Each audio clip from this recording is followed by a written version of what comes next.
আর শোনো না, চ্যানেলটি সাবস্ক্রাইব করে বেল বাটনটি বাজিয়ে দিও কেমন। ভার্সিটির ক্লাস শেষে চুপচাপ অফিসের উদ্দেশ্যে রওনা হয়েছে ধৃতিকা। মধ্য দুপুরের তীক্ষ্ণ তাপ, অসহনীয় গরম, সব মিলিয়ে ভীষণ ক্লান্ত সে। মন মেজাজটাও আজ তেমন ভালো নেই। আজ ভার্সিটিতে গিয়ে যে একে একে এত কিছুর সম্মুখীন হতে হবে তা মোটেও আশা করেনি সে। আজ ক্লাস শুরুর দিকের ঘটনা। অন্যান্য দিনের তুলনায় আজ দেরি করে ভার্সিটিতে পৌঁছাতেই দেখে ক্লাস শুরু হয়ে গিয়েছে। এরপর স্যারের কিছু কড়া কথা শোনার পর তার ক্লাসে প্রবেশের অনুমতি দেওয়া হয়। অতঃপর দীর্ঘ সময়ে কয়েকটা ক্লাস শেষে নতুন এক ঝামেলা। টিফিন টাইমে ভার্সিটির মাঠে গিয়ে গাছের নিচে বসেছিল। এমন সময় হঠাৎ কিছু সিনিয়রদের উৎপত্তি হয় তার সামনে। কৃতিকা গাছের নিচে বসে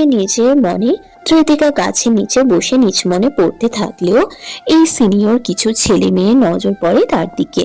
ফলাফল স্বরূপ তারা কৃতিকার সামনে এসে আচমকা হাজির হয় এবং গোল করে দাঁড়িয়ে অদ্ভুত ভাবে হাসতে শুরু করে। আচমকা এতগুলো মানুষকে তার সামনে দাঁড়িয়ে হাসতে দেখে কৃতিকা কিছুটা ঘাবড়ে যায়। সে বসা হতে উঠে দাঁড়াতেই প্রত্যেকের ভাবভঙ্গিতে খানিকটা পরিবর্তন আসে। কৃতিকা পারছেও না এখান থেকে সরাসরি চলে যেতে। এমনটা করলে না জানি এরা কখন কি করে বসে। এই ভাবনাতে কৃতিকা চুপটি করে তাদের সামনে দাঁড়িয়ে থাকে। এরই মাঝে পাশ থেকে একজন স্টাইলিশ মেয়ে তার দিকে তাকিয়ে বলে, এই মেয়ে, তোমার সাহস তো কম না? তুমি কোন সাহসে আমাদের দেখেও এখন অবধি চুপচাপ দাঁড়িয়ে আছো? আচমকা এহেন কথা শুনে কৃতিকা দ্বিধাদ্বন্দ্বে পড়ে যায়। তার কি আদৌ কিছু করার আছে? সে তো এদের ঠিক মতো চেনেও না।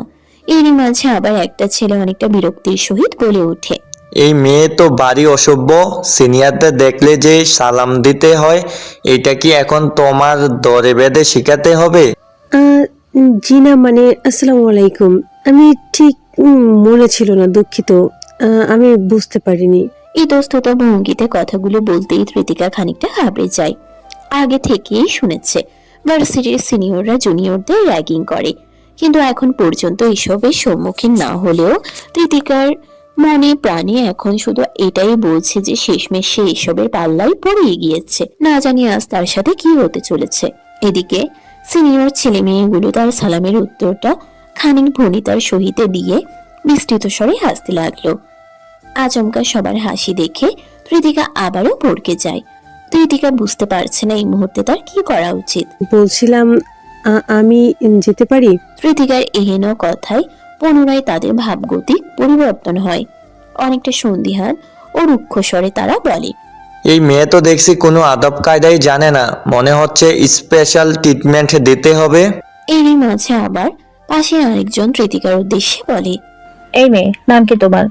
কৃতিকা কিছুটা ঘাবড়ে যাওয়া স্বরে আওড়ায়, কৃতিকা তালুকদার।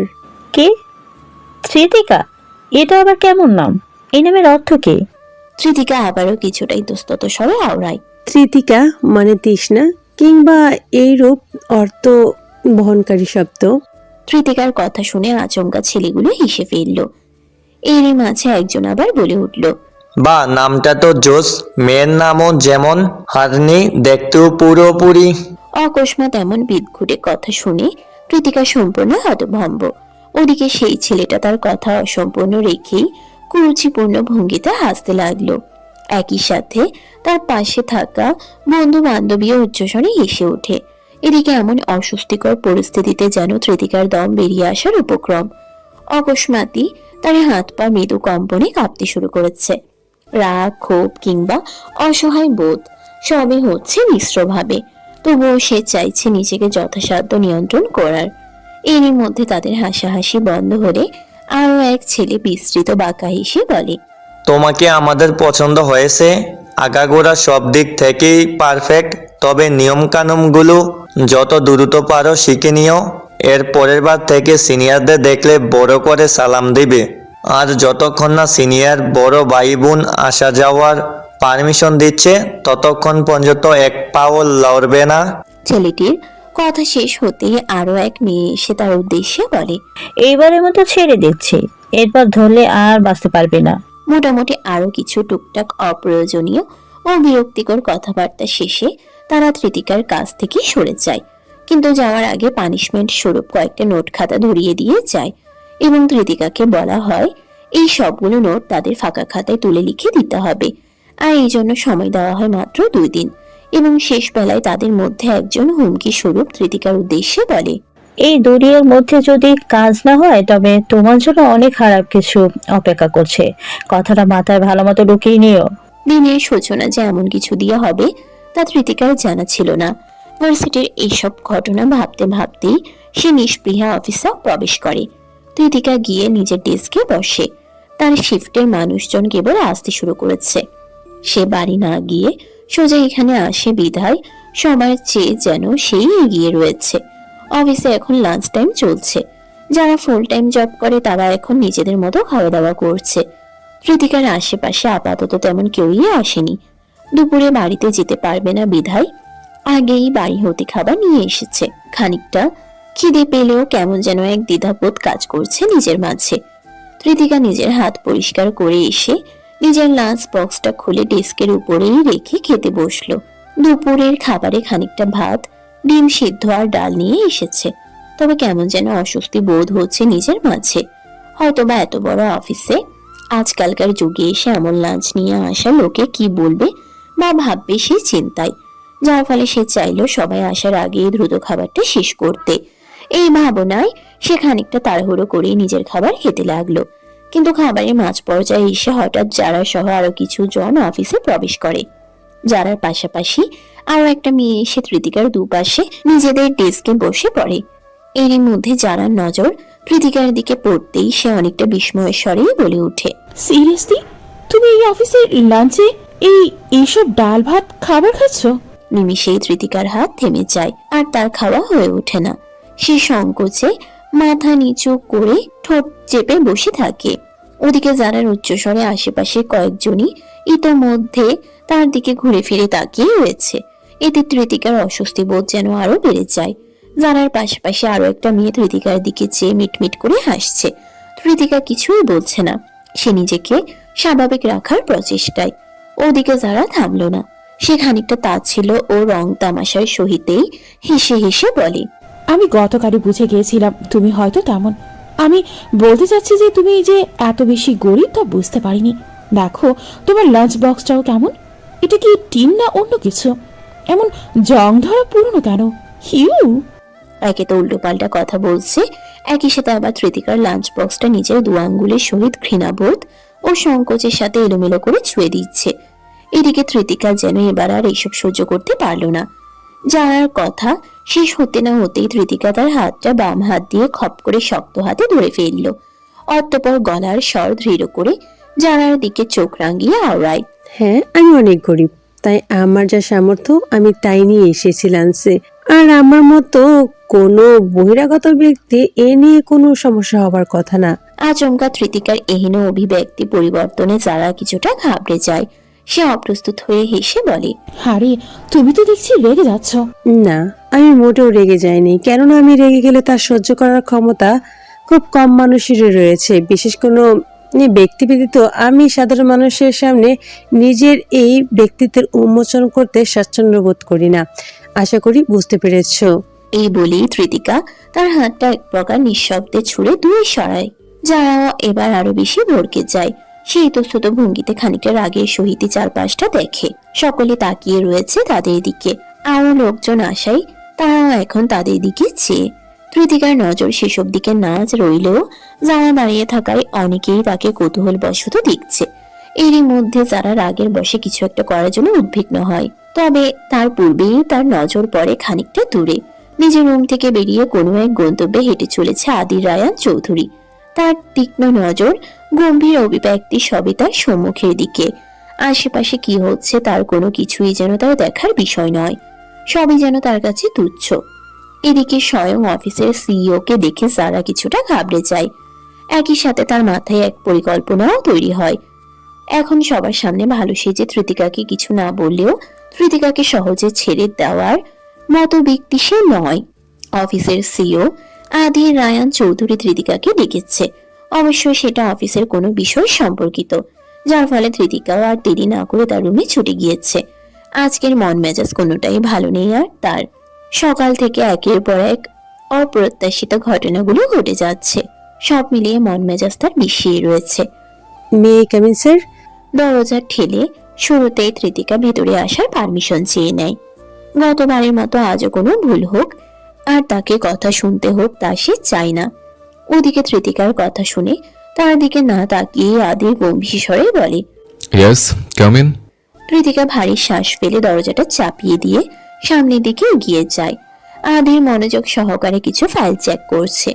তবে তৃতিকা ডিস্কের কাছে এগিয়ে যেতেই আদির গম্ভীর স্বরে বলে, মিস রিতিকা, কাজ কেমন হচ্ছে? আচমকা এই প্রসঙ্গে জিজ্ঞেস করাই তৃতিকা খানিকটা ইতস্তত করেই বলে, জি স্যার। এবার আধির মাথা তুলে তার দিকে তীক্ষ্ণ দৃষ্টি নিক্ষেপ করে আওড়ায়। শুধুই ভালো? এটা শুনে তৃতিকা যেন কিছুটা ঘাবড়ে যায়। এর চেয়ে বেশি কিছু কি তার বলার কথা ছিল? আবারও কি ভুল কিছু করে ফেলেছে সে? না মানে, তৃতিকার কথা শুরু হওয়ার পূর্বেই আধির তাকে থামিয়ে দিয়ে বলে, দিন, ফাইলগুলো দিন। তৃতিকা আবারও দ্বিধাদ্বন্দ্বে পড়ে যায়।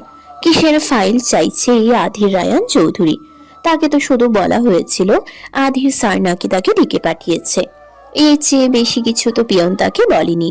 এদিকে তৃতিকাকে এভাবে স্তব্ধ মূর্তির ন্যায় দাঁড়িয়ে থাকতে দেখে আধির খানিকটা ভ্রুকুচকে বলে ওঠে, কি হলো? আপনি কি?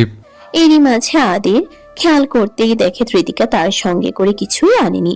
যা দেখে সে নিমিষেই যেন বিস্মিত হয় এবং সন্দিহান স্বরে আওড়ায়, আপনাকে যে রিপোর্টগুলো রেডি করতে বলা হয়েছিল ওগুলো আপনি করেননি? এবার যেন তৃতিকার হুঁশ ফেরে। তবে কিছুটা আশ্চর্য হয়, কেননা গতকাল তাকে অনেকগুলো রিপোর্ট কালেক্ট করা সহ আরো কিছু কাজ দেওয়া হয়েছিল। কাজের পরিধি এতই ছিল যে সে ভেবেছে এসব করার জন্য সে যথেষ্ট সময়ও পাবে, কেননা আলাদাভাবে কেউ সময়সীমা সম্পর্কে কিছুই বলেনি তাকে। কিন্তু এখন আথিরের কথা শুনে মনে হচ্ছে সে তার কাছে ওই রিপোর্টগুলোরই ফাইল চাইছে, এবং তা এই মুহূর্তেই। কি আশ্চর্য, এই মুহূর্তে সে এতগুলো রিপোর্টের ফাইল কোথায় পাবে? সে তো এখন পর্যন্ত কিছুই করেনি সেভাবে। কি হলো, এভাবে স্ট্যাচুর মতো দাঁড়িয়ে আছেন কেন? তৃতিকা এবার সত্যি অনেক বেশি ঘাবড়ে গিয়ে আমতা আমতা করে বলে, স্যার আমি তো ভেবেছিলাম। এবারও তৃতিকার কথা শুরু হবার পূর্বেই আধির রায়ান গম্ভীর স্বরে বলে ওঠে, কি ভেবেছিলেন আপনি? কি ভেবেছিলেন আপনি? মাত্র ওই কয়েকটা রিপোর্টের ফাইল তৈরি আমি আপনাকে সারা মাস ধরে করতে দিয়েছে। আর সবচেয়ে বড় কথা, আপনি খালি হাতে আমার কেবিনে এসছেন কোন সেন্সে? নিশ্চয় আমি আপনাকে আমার সাথে গল্প করার জন্য ডাকিনি। সরি স্যার, আমার বুঝতে। What sorry? আমি একদিনে বলে দিয়েছি আমার এখানে সরি বলতে কোনো শব্দ গ্রহণযোগ্য নয়। কাজ করতে হলে ঠিক মতো করবেন, নয়তো রিজন লেটারটা দিয়ে সুন্দর মতো চলে যাবেন। তৃতিকা যেন আর কিছুই বলার সুযোগ হলো না। সে চুপচাপ এক জায়গাতেই দাঁড়িয়ে রইল। এদিকে তৃতিকাকে কিছুটা সময় তীক্ষ্ণ গম্ভীর চাহনিতে পর্যবেক্ষণের পর আধির ভারী শ্বাস ফেলে বলে, ইট ওয়াজ দ্য লাস্ট টাইম। এরপর আমি একটা কথা বলবো না। বিশেষ বিবেচনা আপনাকে কাজের জন্য একটা সুযোগ দেওয়া হয়েছিল, তবে আপনি যদি তার যথার্থ ব্যবহার করতে না পারেন তবে আপনাকে অফিসের কোনো প্রয়োজন নেই, কারণ আপনার এত সব খামখেয়ালি কোনো মতেই মেনে নেওয়া সম্ভব নয় মিস রিতিকা। জি সরি। তৃতিকা বাধ্য হয়েই শেষমেশ এইটুকু আউড়িয়ে নিজেকে শান্ত রাখে। একই সাথে নিজের খামখেয়ালিতে বিরক্ত হয়ে মুখ চোয়াল শক্ত করে নিজেকেই নানান কথায় বকতে শুরু করে। সম্মুখে আধির তার নিজের ল্যাপটপে গম্ভীর্যের সহিত কাজ করে চলেছে, আর তৃতিকা ঠিক একই ডেস্কে ভিজিটর চেয়ারে বসে নিজের কাজ করছে।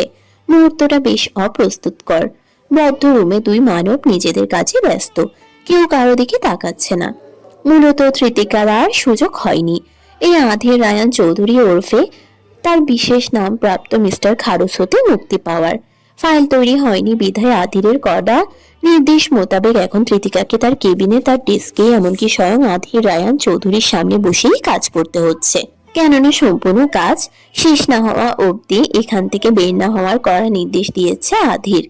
সব মিলিয়ে তৃতিকা তার রাগ, ক্ষোভ কিংবা বিরক্তির পর্যায় সীমাকে অতিক্রম করে ফেলেছে।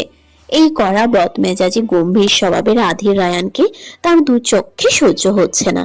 মানলাম সে তার বস, কিন্তু এ কেমন তার ব্যবহার? পাওয়ার থাকলেও কেন কাউকে এতটা রুক্ষ হতে হবে? এসব ভাবতে ভাবতেই তৃতিকা বিরক্তিকর চাহনিতে দাঁত চেপে আর চোখে আধিরকে দেখছিল। একইভাবে মনে মনে বিড়বিড় করে আওড়ায়, খারুস একটা। আর ঠিক তৎক্ষণাৎ আধির তার ল্যাপটপ হতে মাথা তুলে তৃতিকার দিকে তাকায়। নিমিষেই দুজনের চোখে চোখ পড়ে যায়। অকস্মাৎ এই ঘটনায় ধৃতিকা ভরকে গিয়ে কেঁদে ফেলবে এমন দশা, কিন্তু আধিরের এমন শান্ত তীক্ষ্ণ দৃষ্টি হতে পালানোটা তার সম্ভব হচ্ছে না। যেন চাহনিতে সে তাকে কাঁচা গিলে খাবে। ধৃতিকা কিঞ্চিত ঢোক গিলে চোখ নামিয়ে নিতে নিতেই আধির কিঞ্চিত বাঁকা হেসে বলে, I know I am looking to good. আজ পর্যন্ত যত মেয়েরই সুযোগ হয়েছে আমাকে সামনাসামনি হতে দেখার, তারটা কিভাবে হ্যাবলার মতো ফ্যালফ্যাল করে তাকিয়ে দেখেছে আমায়, যা নিতান্তই বিরক্তিকর। কিন্তু আমি কখনো প্রত্যাশা করি না আপনার মতো ব্যক্তিত্বের কোনো মানুষ আমাকে ঠিক একই নজরে দেখুক। আচমকা এই সকল কথা শুনে ধৃতিকা যেন সম্পূর্ণ হতভম্ব হয়ে যায়। সে বিস্ময়ের সহিত আধিরের দিকে চেয়ে থাকে। এই আধির এইসব কথার দ্বারা কি বোঝাতে চাইছে? সে বাকি মেয়েদের মতো তাকিয়েও এই লোকের সব কথা। বাকি মেয়েদের অকালে বিবেক বুদ্ধি লোপ পেয়েছে বিধায় তারও এখন একই দশা হয়েছে। অসম্ভব। এসব ভাবতে ভাবতেই ধৃতিকা তৎক্ষণাৎ মনে মনে আওড়ায়, এই লোকের সমস্যা কি? সে কি ভাবছে? এর মতো বুইড়া বেটাকে কিনা আমি উল্টাপাল্টা নজরে দেখবো? ছি, কি চিন্তা ভাবনা এর! কি হলো, এখন একই খেয়ালে পড়ে আসছেন? পুনরায় আধিরের কথায় ধৃতিকার ধ্যান ভাঙে। মনে মনে এ কথা বললেও পরিস্থিতি সামাল দিতে সে নমনীয় স্বরে আওড়ায়, আমি মোটেও আপনাকে ওই সব উল্টাপাল্টা নজরে দেখছিলাম না, হুট করে শুধু চোখে চোখ পড়ে গিয়েছিল। আধির তীক্ষ্ণ নজরে তার দিকে কিছুক্ষণ তাকিয়ে থাকার পর মুচকি হাসে এবং পরক্ষণেই বলতে শুরু করে, ইটস ওকে, আই নো। এখন যান, গিয়ে আমার জন্য কফি বানিয়ে আনুন। আচমকা এহেন কথা শুনে ধৃতিকা বিষম খায়। কপাল কুঁচকে বলে, কি? আধির খানিকটা বিরক্তি গম্ভীর স্বরে আওড়ায়, আপনাকে কফি বানিয়ে আনতে বলেছে, ওখানে সবকিছু রাখা রয়েছে। দূরে থাকা একটি টেবিলের দিকে ইশারা করে। আধির তার নিজের কাজে আবারও মনোযোগী হয়। এদিকে ইতস্তত ভাবে ধৃতিকা উঠে দাঁড়িয়ে সেই টেবিলের দিকে এগিয়ে যায়। বুঝতে পারছে না এটা সে কিসের চাকরি করতে এলো। শেষে এই খারুসটার জন্য কফি বানাতে হচ্ছে। মন্দ বলছে এই অফিসে আসার পর থেকেই তার জীবনে যত সমস্যা শুরু হয়েছে। ধৃতিকা টেবিলের কাছে এসে দেখে এখানে কফি মেশিন হতে কফি বানানোর যাবতীয় জিনিসপত্র রয়েছে। দেখে বোঝা যাচ্ছে এই লোক নিয়মিত কফি খায়। কিন্তু ধৃতিকার কফি সম্পর্কে জানলেও এটা বানানোর কোনো পদ্ধতি সম্পর্কে সে অবগত নয়। এছাড়া এটা কখনো খাওয়ার সুযোগও তার হয়নি। আর এদিকে এত সব যন্ত্র জিনিসপত্র দেখে তার মাথাটা ঘুরতে শুরু করলো। ভাবতে লাগলো না জানি এটা বানাতে কত কিছু করতে হবে, অথচ সে তো কিছুই জানে না। ধৃতিকা একটা কাপ আর কফির বয়ামটা হাতে নিয়েই উলট পালট করে তা দেখতে লাগলো। পরক্ষণেই আবার পেছন ফিরে এক পলক দেখে নেয় আধিরকে। সে তো তার কাজে ব্যস্ত, কিন্তু ধৃতিকা কি করবে তাই বুঝতে পারছে না। এবার ধৃতিকা বাধ্য হয়েই পিছনে ফিরে আধিরের উদ্দেশ্যে বলে ওঠে, শুনছেন? এইটুকু বলতে না বলতেই ধৃতিকা থমকে যায়। এটা সে কিভাবে কথা বলছে? হ্যাঁ, সে আধির রায়ানকে পছন্দ করে না, কিন্তু অফিসে এভাবে এক অর্ধ পরিচিত লোককে কিভাবে সে এমন সম্বোধনে ডাকে? ধৃতিকা নিজের উপর বিরক্ত হয়। তবে সে নিজেকে সামলে নিয়ে কিছু বলে ওঠার পূর্বেই আধির ব্রুকুচকে ধৃতিকার দিকে তাকায়। মুহূর্তে ধৃতিকা ঘাবড়ে যায়। প্রতিবার এক এমন পরিস্থিতির সম্মুখীন হচ্ছে। আধিরের চাহনি হতে পালানোর মতো সুযোগ ধৃতিকার নেই। সে কোনো মতে ইতস্তত ভঙ্গিতে আওড়ায়, স্যার, বলছিলাম এটা কিভাবে বানায়? ধৃতিকার কথা শুনে আধির কিছুটা অবাক হয় এবং সে গম্ভীর স্বরে বলে ওঠে, আপনি কফি বানাতে পারেন না? ধৃতিকা নিষ্পৃহে জবাব দেয়, না, এত সব জিনিস দেখে কিছুই বুঝতে পারছি না। আধির রায়ান কিছু একটা ভেবে নিয়ে বলে, ওখানে দেখুন গরম পানি রয়েছে, আপনি জাস্ট পানির সাথে কফি মিক্স করে নিয়ে আসুন। আপাতত আর কিছু করতে হবে না। এই বলেই সে আবারও তার কাজে মনোযোগী হয়। এদিকে ধৃতিকাও তার কথা মতো গরম পানিতে বেশ খানিকটা কফি পাউডার মিশিয়ে নেয়। তবে মুহূর্তেই তার কিছু একটা মনে পড়তেই সে বলে, আপনার এখানে তো চিনি নেই, চিনি ছাড়া কিভাবে খাবেন এটা? নিমিষে আধির মুখ তুলে তার দিকে তাকিয়ে গম্ভীর স্বরে বলল, আপনাকে চিনি দিতে কে বলেছে? চিনি ছাড়া খাবেন নাকি আপনি? জি, আপনি ওভাবে নিয়ে আসুন। ধৃতিকার এহেন কথাবার্তায় আধির ভারী শ্বাস ফেলে। সে কিছুটা অবাক হওয়ার পাশাপাশি বিরক্তও বটে। এদিকে ধৃতিকা মনে মনে বিরক্তির স্বরে আওড়ায়, ব্যাটা চিনি ছাড়া চা কফি খাওয়ার লোক, এই জন্য তো মুখ দিয়ে মধু জ্বলে না।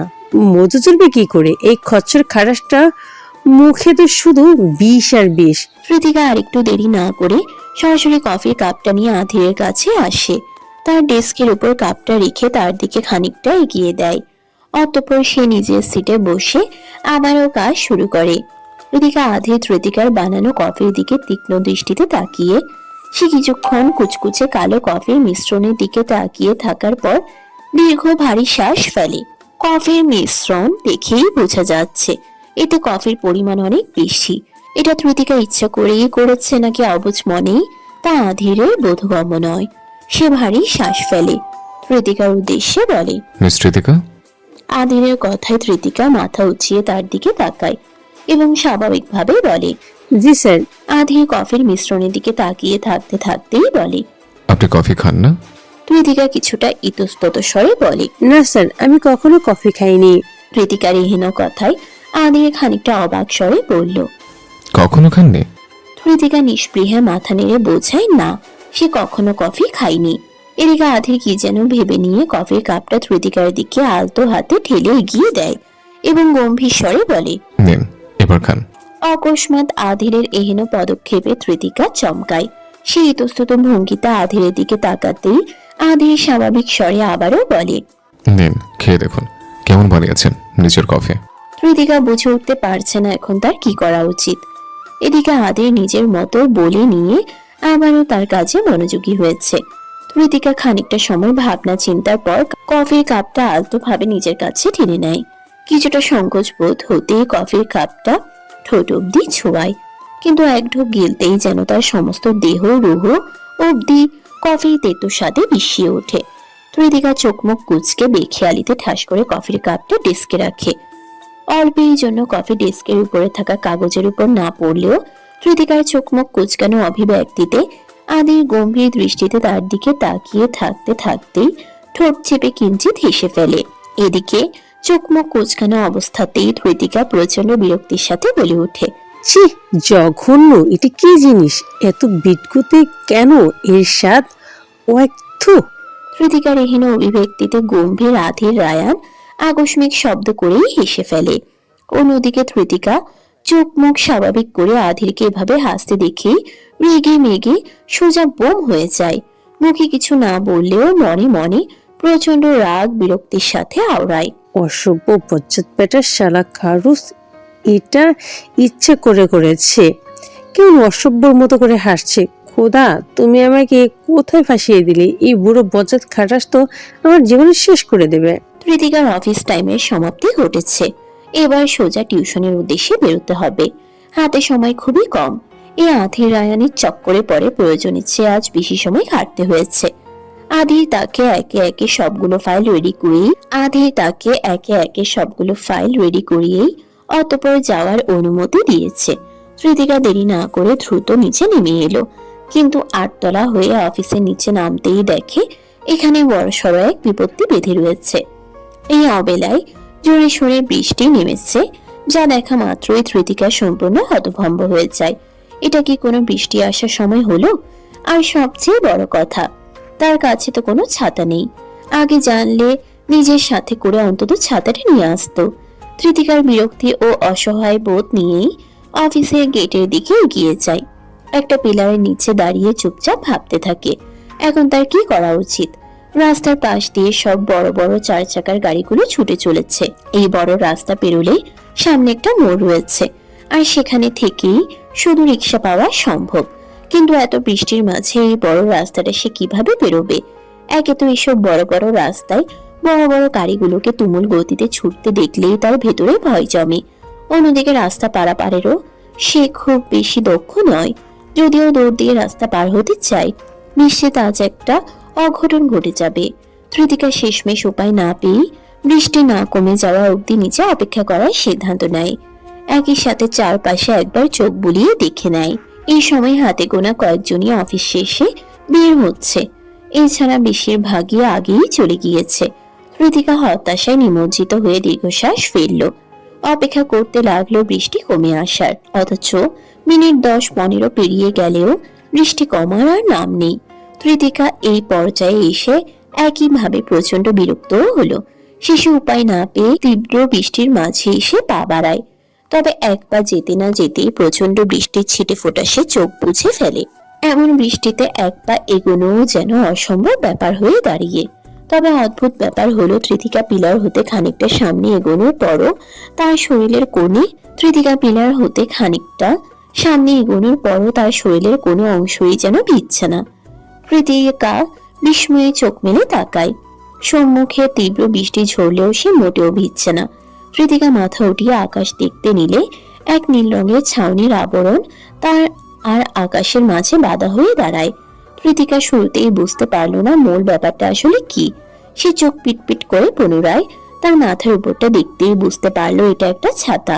কিন্তু আচমকা তার মাথার উপরে ছাতা এলো কোথায় থেকে?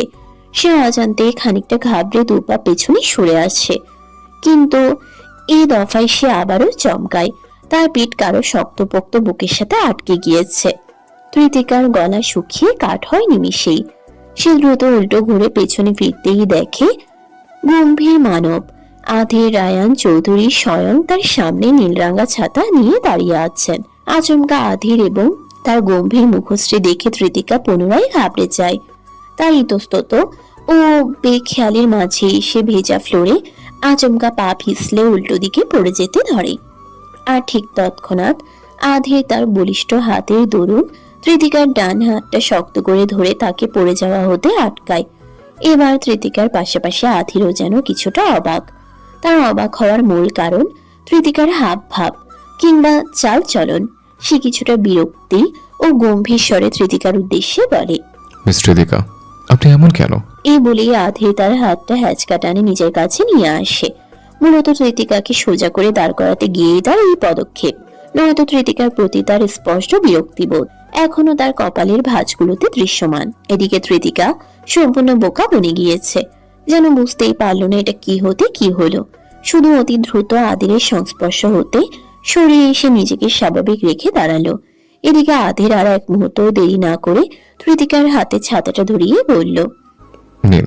আচমকা আধিরের এহেন কাজে তৃতিকা বিস্মিত নয়নে তার দিকে তাকায়। তার মুখশ্রীর এমন অবিস্মরণীয় পরিবর্তনে আধির ভারী শ্বাস ফেলে তাকে এক নজর দেখে নেয় এবং পরক্ষণেই গম্ভীর স্বরে বলতে লাগে, বর্তমানে আবহাওয়ার গতিবিধি তেমন ভালো না, কখন ঝড় বৃষ্টি এসে যায় তা বলা মুশকিল। সবসময় ছাতা নিয়ে বাড়ি হতে বের হবেন, আর পারলে সাথে ড্রেস অ্যাভয়েড করুন, না অনাকাঙ্ক্ষিত কোনো পরিস্থিতি পড়ার সম্ভাবনা খুব বেশি। তৃতিকা যেন আরেক দফায় বিস্মিত হলো। আধির আদতে কি বোঝাতে চাইল? নিজের দিকে মাথা নুইয়ে এক পলক দেখার পর সে কিঞ্চিত ঢোক গিলল। অথচ আধির তার হাতে ছাতা ধরিয়ে দিয়ে নির্বিকারে তার গাড়ির দিকে হেঁটে চলেছে। তৎক্ষণাৎ আবার পেছন হতে তৃতিকা বিস্মিত স্বরে বলে, কিন্তু তার কথা শুরু হবার পূর্বেই আধির পেছন ফিরে না তাকিয়েই বলে, মনে করে পরের বার ছাতাটা দিয়ে যাবেন। এবার যেন তৃতিকার আর কিছুই বলার রইল না।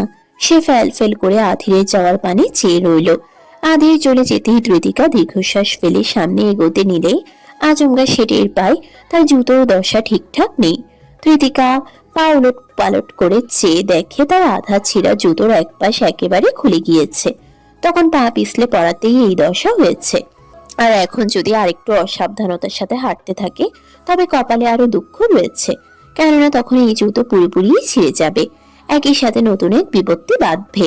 তৃতিকা হতাশ হয়ে একবার সামনে তাকিয়ে দেখে আদিরের বড়সড় সাদা কালো রঙের দামি চকচকে গাড়িটা দ্রুত গেট পেরিয়ে অফিসের সীমানা ছাড়লো। এদিকে তৃতিকা খানিকটা বিরক্ত, রাগ ও হতাশা নিয়ে নিজের জুতোটার দিকে চেয়ে নিষ্পৃহে আওড়ায়। ও খোদা, এই খারুস আমার জন্য আশীর্বাদ নাকি আতঙ্ক, তা এখনো বুঝে উঠতে পারলাম না। প্রচন্ড বৃষ্টির মাঝে তৃতিকা চৌধুরী ম্যানশনে এসে পৌঁছালো। হাতে ছাতা থাকলেও এত বৃষ্টির দরুন সে অনেকটাই ভিজে গিয়েছে। যথারীতি একটুও দেরি না করে সে সোজা বাড়ির ভেতরে এসে প্রবেশ করলো। তাকে দেখা মাত্রই ঈশানী যেন কিছুটা অবাক হলো। সে তো ভেবেছিল এত বৃষ্টিতে হয়তো তৃতিকা আজ আর আসতে পারবে না। ঈশানী অতি দ্রুত সার্ভেন্টদের ডেকে তৃতিকার জন্য একটা সাদা তোয়ালে এনে দেয়। অতঃপর তার কাছে গিয়ে বলে, তুমি যে আজ আসবে আমি তো কল্পনাও করিনি, এতটা প্রেশার নিয়ে না এলেও হতো। তৃতিকা কিছুই না বলে নিষ্প্রিয় মুচকি হাসে। এই বাড়ির লোকগুলো এত বেশি আন্তরিক কিভাবে হতে পারে তা তার মাথায় আসে না। শহরে আসার পর মনের মতো দুজন মানুষের সন্ধান হয়তো সে এখানে পেল। তৃতিকা তোয়ালে দিয়ে হালকা করে তার চুল ও গায়ের পানিগুলো মুছে নেয়। ভেজা গাঢ় নীল রঙের ছাতাটা খানিক যত্ন ও সতর্কতার সাথেই সে বাড়ির বারান্দায় রেখে দেয়। অতঃপর আলগোছে ঈশানীর দেখানো অনুযায়ী ইয়াসের পড়ার ঘরে প্রবেশ করে। ছোটদের জন্য সাজানো এক গোছানো ঘর। ঘরের এক পাশে সুন্দর আকারের ছোট বিছানা, এক পাশে পড়ার টেবিল। ঘরের দেয়ালগুলোতে নানা রকমের স্টিকার লাগানো। এক কোণায় অনেকগুলো খেলনা গুছিয়ে বড় আকারের ঝুড়িতে রাখা। চারপাশটা এক পলক দেখার পর ত্রিতিকার সামনে তাকিয়ে দেখে পড়ার টেবিলের এক পাশে একটা ছোট্ট গোলমেলে চেহারার বাচ্চা বসে রয়েছে। চুলগুলো খানিকটা কোঁকড়ানো, ফর্সা মিষ্টি একটা চেহারা, তবে চোখে মুখের ভাব গাম্ভীর্যের মাঝে এক ধরনের দুষ্টুমি অব্যয় স্পষ্ট। ত্রিতিকার আর বুঝতে বাকি নেই এটাই সে ইয়াস। ত্রিতিকা মুচকি হেসে তার দিকে এগিয়ে যায়। ইয়াস খানিকটা সন্দিহান দৃষ্টিতে তার দিকেই চেয়েছিল। ত্রিতিকা তার দিকে মুচকি হেসে এগিয়ে যায়, আর ঠিক ইয়াস তার উদ্দেশ্যে বলে ওঠে, আপনি কি আমাকে প্রতিদিন পড়াবেন? ইয়াসের কথায় ত্রিতিকা কিঞ্চিত মুচকি হাসে। ইয়াসের অভিব্যক্তিতে বোঝাই যাচ্ছে সে তার নতুন টিউটরের প্রতি খুব একটা খুশি নয়। হয়তো হঠাৎ টিচার পরিবর্তনই এর মূল কারণ। তোমার পরীক্ষা শেষ না হওয়া অবধি আমি চেষ্টা করব প্রতিদিন পড়ানোর। এরপর ও হতে প্রতি শুক্রবার ছুটি থাকবে তোমার জন্য।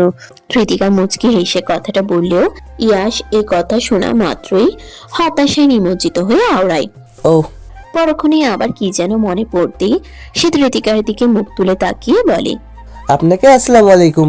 অতি দ্রুত বলায় সালামের উচ্চারণের মাঝে খানিকটা তারতম্য হয়ে যায়। তবে ত্রিতিকা নিমিষেই বিস্তৃত হেসে বলল, ওয়ালাইকুম আসসালাম। তুমি খুব ভারী মিষ্টি। আমি মোটেও মিষ্টি নই, আমার নাম ইয়াস, আর মিষ্টি আমার স্কুল ফ্রেন্ড। ও দেখতে অনেক সুন্দর, একদম রসগোল্লার মতো। তুমি রসগোল্লা খাও? আমার কিন্তু রসগোল্লা অনেক ভালো লাগে, কিন্তু বগুড়ার দই বেশি মজা। ত্রিতিকা যেন ইয়াসের এহেন কথাবার্তা শুনে সম্পূর্ণ হতভম্ব। কি সুন্দর নির্বিকারে সে একের পর এক কথা বলে গেল, কোথাও থামলো না, কোথাও দুদণ্ড ভাবার প্রয়োজন বোধ করলো না। সব মিলিয়ে ছেলেটা বেশ মজাদার, অন্তত ত্রিতিকার কাছে তাই মনে হলো। ত্রিতিকা অজান্তেই বিস্তৃত হেসে ফেলল। নিমিষে দৃশ্যমান হয় তার গ্যাস দাঁত, এবং সে হ্যান্ডশেক করতে ইয়াসের দিকে হাত বাড়িয়ে বলে, হাই, আমি ত্রিতিকা। ওয়াও, আপনার হাসিটা অনেক সুন্দর miss. By the way, I am Yash Chowdhury. পুনরায় ইয়াসের এক হাত বাড়িয়ে কথা বলা, আর এবারও ত্রিতিকা না হেসে আর পারল না। সে আবারও হেসে মনে মনে আওড়ায়, এই বিচ্ছুকে সামলানো মুশকিল হবে। এখনো বৃষ্টি থামার কোনো নাম নেই। বৃষ্টির বেগ কমতে শুরু করলেও বৃষ্টি পুরোপুরি থামেনি। এরই মাঝে চৌধুরী ম্যানশনে সোনালী গেট পেরিয়ে এক সাদা কালো রঙের দামি ব্র্যান্ডের গাড়ি এসে প্রবেশ করলো, এবং তা ঠিক সদর দরজার কাছে এসে থামলো। মুহূর্তেই গাড়ি হতে বেরিয়ে এলো আধির রায়ান। পরনে সে অফিসের স্যুটবুট পরা, যেন অফিসের পর সে সোজা এখানেই এসেছে। আধির দেরি না করে দ্রুত বাড়ির দিকে এগিয়ে যায়। হাতে ছাতা না থাকায় কিঞ্চিত সময়ের মাঝে এসে খানিকটা ভিজেও যায়, তবুও হাত দিয়ে কাঁধের পানি ছিটে ফোটা ঝেড়ে সামনের দিকে এগোতে থাকে। কিন্তু দরজার পাশেই হঠাৎ বিশেষ কিছু নজরে পড়তেই তার চোখে মুখের গাম্ভীর্যের ছাপ অনেকটা দৃঢ় হয়। খেয়াল করে দেখে হুবহু তার নীল রঙের ছাতার মতো একটি ভেজা ছাতা দরজাটার পাশে বারান্দায় রেখে দেওয়া। আধিরের যতটুকু জানা রয়েছে, এমন ছাতা হাতে গোনা বিশেষ কয়েকজনেরই রয়েছে, কারণ এই ব্র্যান্ডের ছাতাগুলো নিজের মতো করে ব্র্যান্ড হতে ডিজাইন করে বানানো হয়। আর তার ছাতার মতো এটারও হাতটা সোনালি রঙের। আদিরের মনে খানিকটা খটকা লাগলেও সে এসবে খুব বেশি পাত্তা না দিয়ে এগিয়ে যায়। দরজার কাছে আসতেই দেখে হাফসা বেগম সম্মুখে দাঁড়িয়ে রয়েছেন, আর তাকে দেখা মাত্রই সে প্রচন্ড উচ্ছ্বাসের সহিত তার কাছে এগিয়ে এসে বলে, আধির, তুমি সত্যি সত্যি আসছো? আমার তো বিশ্বাসই হচ্ছে না। আধির হাফসা বেগমকে দেখে বিস্তৃত মুচকি হেসে বলল, আসসালামু আলাইকুম ফুপি, ভালো আছেন? ওয়ালাইকুম আসসালাম। আমি কি না আর ভালো থাকবো না? তোমাদের দেখে এখন আমি খুব ভালো হয়ে গিয়েছি। ওরে ঈশানী, দেখ দেখ কে আসছে। আধির তার এত প্রফুল্লতায় মুচকি হাসে, তবে কিছু একটা ভেবে নিয়ে হাফসার উদ্দেশ্যে বলে, ফুপি, বাড়িতে কি কি এসছে? আধিরের কথায় হাফসা বেগম খানিকক্ষণ ভেবে নিয়ে কিছুটা দ্বিধাদ্বন্দ্বের স্বরে আওড়ায়, কই না তো। আধির, হাফসা বেগম ও ঈশানী সোফায় বসে একসাথে নানান গল্প আলাপ করছে। তাদের জন্য আধিরের হঠাৎ আজ বাড়ি আসাটা ছিল অকল্পনীয়, এবং এতে দুজনেই বেশ খুশি। তারা অপেক্ষা করছে কখন ইয়াসের পড়া শেষ হবে আর সে আধিরকে দেখবে। আধিরের জন্য ইয়াস প্রচন্ড পাগল, তবে আধিরকে সচরাচর তার কাছে পায় না বিধায় এই নিয়ে আধিরের প্রতি তার অভিমান কিংবা আফসোস দুটোই জমে রয়েছে। কিন্তু আধিরের সান্নিধ্য পেতেই তা আবার পুনরায় হাওয়া হয়ে উড়ে যায়। আধির বরাবরের মতো চুপচাপ দু একটা কথা গম্ভীর স্বরে আওড়াচ্ছে। এছাড়া বাকি সব কথাবার্তা হাফসা আর ঈশানীই করছে। এছাড়া আধিরের ধ্যান জ্ঞান এখন ভিন্ন চিন্তায় মগ্ন। এরই মাঝে আবার ভেতরের ঘর হতে ইয়াস ছুটে দৌড়ে এলো। আজকের মতো তার পড়া শেষ। ইয়াস ড্রয়িং রুমে এসেই দেখে সোফায় পায়ের উপর পা তুলে আধির নির্বিকারে বসে রয়েছে। আর তাকে দেখা মাত্রই যেন ইয়াসের বাঁধ ভাঙা উচ্ছ্বাসের জোয়ার নামে। ইয়াস আধিরের কাছে এসেই তার কোলে চড়ে বসে এবং আধিরের গলাটা পেঁচিয়ে এক প্রকার কেঁদে ফেলে। ওর কান্নায় আধির খানিকটা চমকায়, তবে খুব বেশি অবাক হয় না। ইয়াস তার জন্য বরাবরই খুব পাগল। ইয়াসের পাশাপাশি আধিরও তাকে শক্ত করে জড়িয়ে ধরে বলে, বাবা কি হয়েছে, কাঁদছো কেন? এই তো আমি এসছি। আচমকা আধিরের কথার স্বর নরম হয়ে এসেছে। তথাকথিত গাম্ভীর্য ঘেরা আধিরের চেয়ে এই আধিরের মাঝে বেশ পার্থক্য রয়েছে। আধিরের কণ্ঠে ইয়াসও খানিকটা নরম হয়। সে ফুপিয়ে বলে উঠে, তুমি এখনো আসো না কেন? তুমি জানো না আমি তোমাকে কতটা মিস করি? আধির খানিকটা সময় চুপ থাকে। সে আর কিছুই না বলে ভারী শ্বাস ফেলে। ওদিকে হাফসা আর ঈশানীও এক মনে দুজনকে দেখছে। তাদের দৃষ্টিতেও হতাশার ছাপ স্পষ্ট। এদিকে ধৃতিকাও পড়ানো শেষে ইয়াসের পেছন পেছন ড্রয়িং রুম অব্দি আসতে খানিকটা থমকে যায়। উল্টো দিকের সোফায় বসে থাকা এক ব্যক্তিকে আঁকড়ে ধরে ইয়াস কেঁদে চলেছে। ধৃতিকা ভাবলো এটা হয়তো ইয়াসের বাবা, কিন্তু ইয়াস কেন এভাবে কাঁদছে তাই বুঝতে পারছে না। এছাড়া লোকটি উল্টো ঘুরে বসে থাকায় ধৃতিকা তার চেহারাটাও স্পষ্ট দেখতে পেল না। তবে এটুকুই বুঝলো এখানে আর বেশিক্ষণ থাকাটা ঠিক হবে না। ধৃতিকা আলগোছে খানিক এগিয়ে যায় সোফার এক পাশে বসে থাকা হাফসা আর ঈশানীর দিকে। অনেকটা নমনীয় স্বরে তাদের উদ্দেশ্যে বলে ওঠে, আচ্ছা আমি তাহলে আজ আসি, ভালো থাকবেন। আসসালামু ধৃতিকার কথা সম্পূর্ণ হয় না, বরং তার পূর্বে হাফসা ও ঈশানীর পাশাপাশি উল্টো ঘুরে বসে থাকা লোকটিও পেছন ফিরে মুখ ঘুরিয়ে ধৃতিকার দিকে তাকায়। অমনি যেন ধৃতিকা সম্পূর্ণ হতভম্ব হয়ে যায়। আর ইয়াসও ধৃতিকাকে দেখা মাত্রই ঠিক তৎক্ষণাৎ আধিরের উদ্দেশ্যে বলে ওঠে, হে বাড়ি, দেখো ওটা আমার নতুন মিস, কি যেন নাম, মিস তোতকা। কিন্তু সে অনেক ভালো, একদম আমার স্কুল ফ্রেন্ড মিষ্টির মতো রসগোল্লা। ইয়াসের কথায় প্রত্যুত্তর করার সুযোগ হলো না আধিরের। সে কপাল কুঁচকে ধৃতিকার দিকে চেয়ে রয়েছে। ওদিকে ধৃতিকাও যেন তীব্র বিস্ময়ের চাহনিতে আধিরের দিকে তাকিয়ে। এই খারুচ এখানে কি করছে? ইনি কি তবে? ধৃতিকা মনে মনে এরূপ কিছু আওড়িয়ে পুনরায় সেদিনের কথা ভাবতে লাগলো। গতকালই হয়তো এ বাড়ি হতে বের হবার মুহূর্তে ঈশানী ফোনে কারোর সাথে কথা বলার সময় আধির নামটা উচ্চারণ করেছিল। তখনও ধৃতিকা ঈশানীর কথা শুনে ভেবেছিল এই আধিরই হয়তো ঈশানীর স্বামী আর ইয়াসের বাবা। কিন্তু এটা মোটেও বুঝতে পারেনি যে তার অফিসের গম্ভীর খারুস বস ওরফে আদির রায়ান চৌধুরী সেই আধির। ধৃতিকার চাহনি হতে যেন বিস্ময় কাটছে না, কেমন অবিশ্বাসও ঠেকছে। সে যেখানেই যায় সেখানেই কেন এই আধির রায়ানের উৎপত্তি হয় তাই সে বুঝতে পারে না। এদিকে আধির কিছু না বলে গাম্ভীর্যের সহিত ধৃতিকার দিকে তাকিয়ে রইল।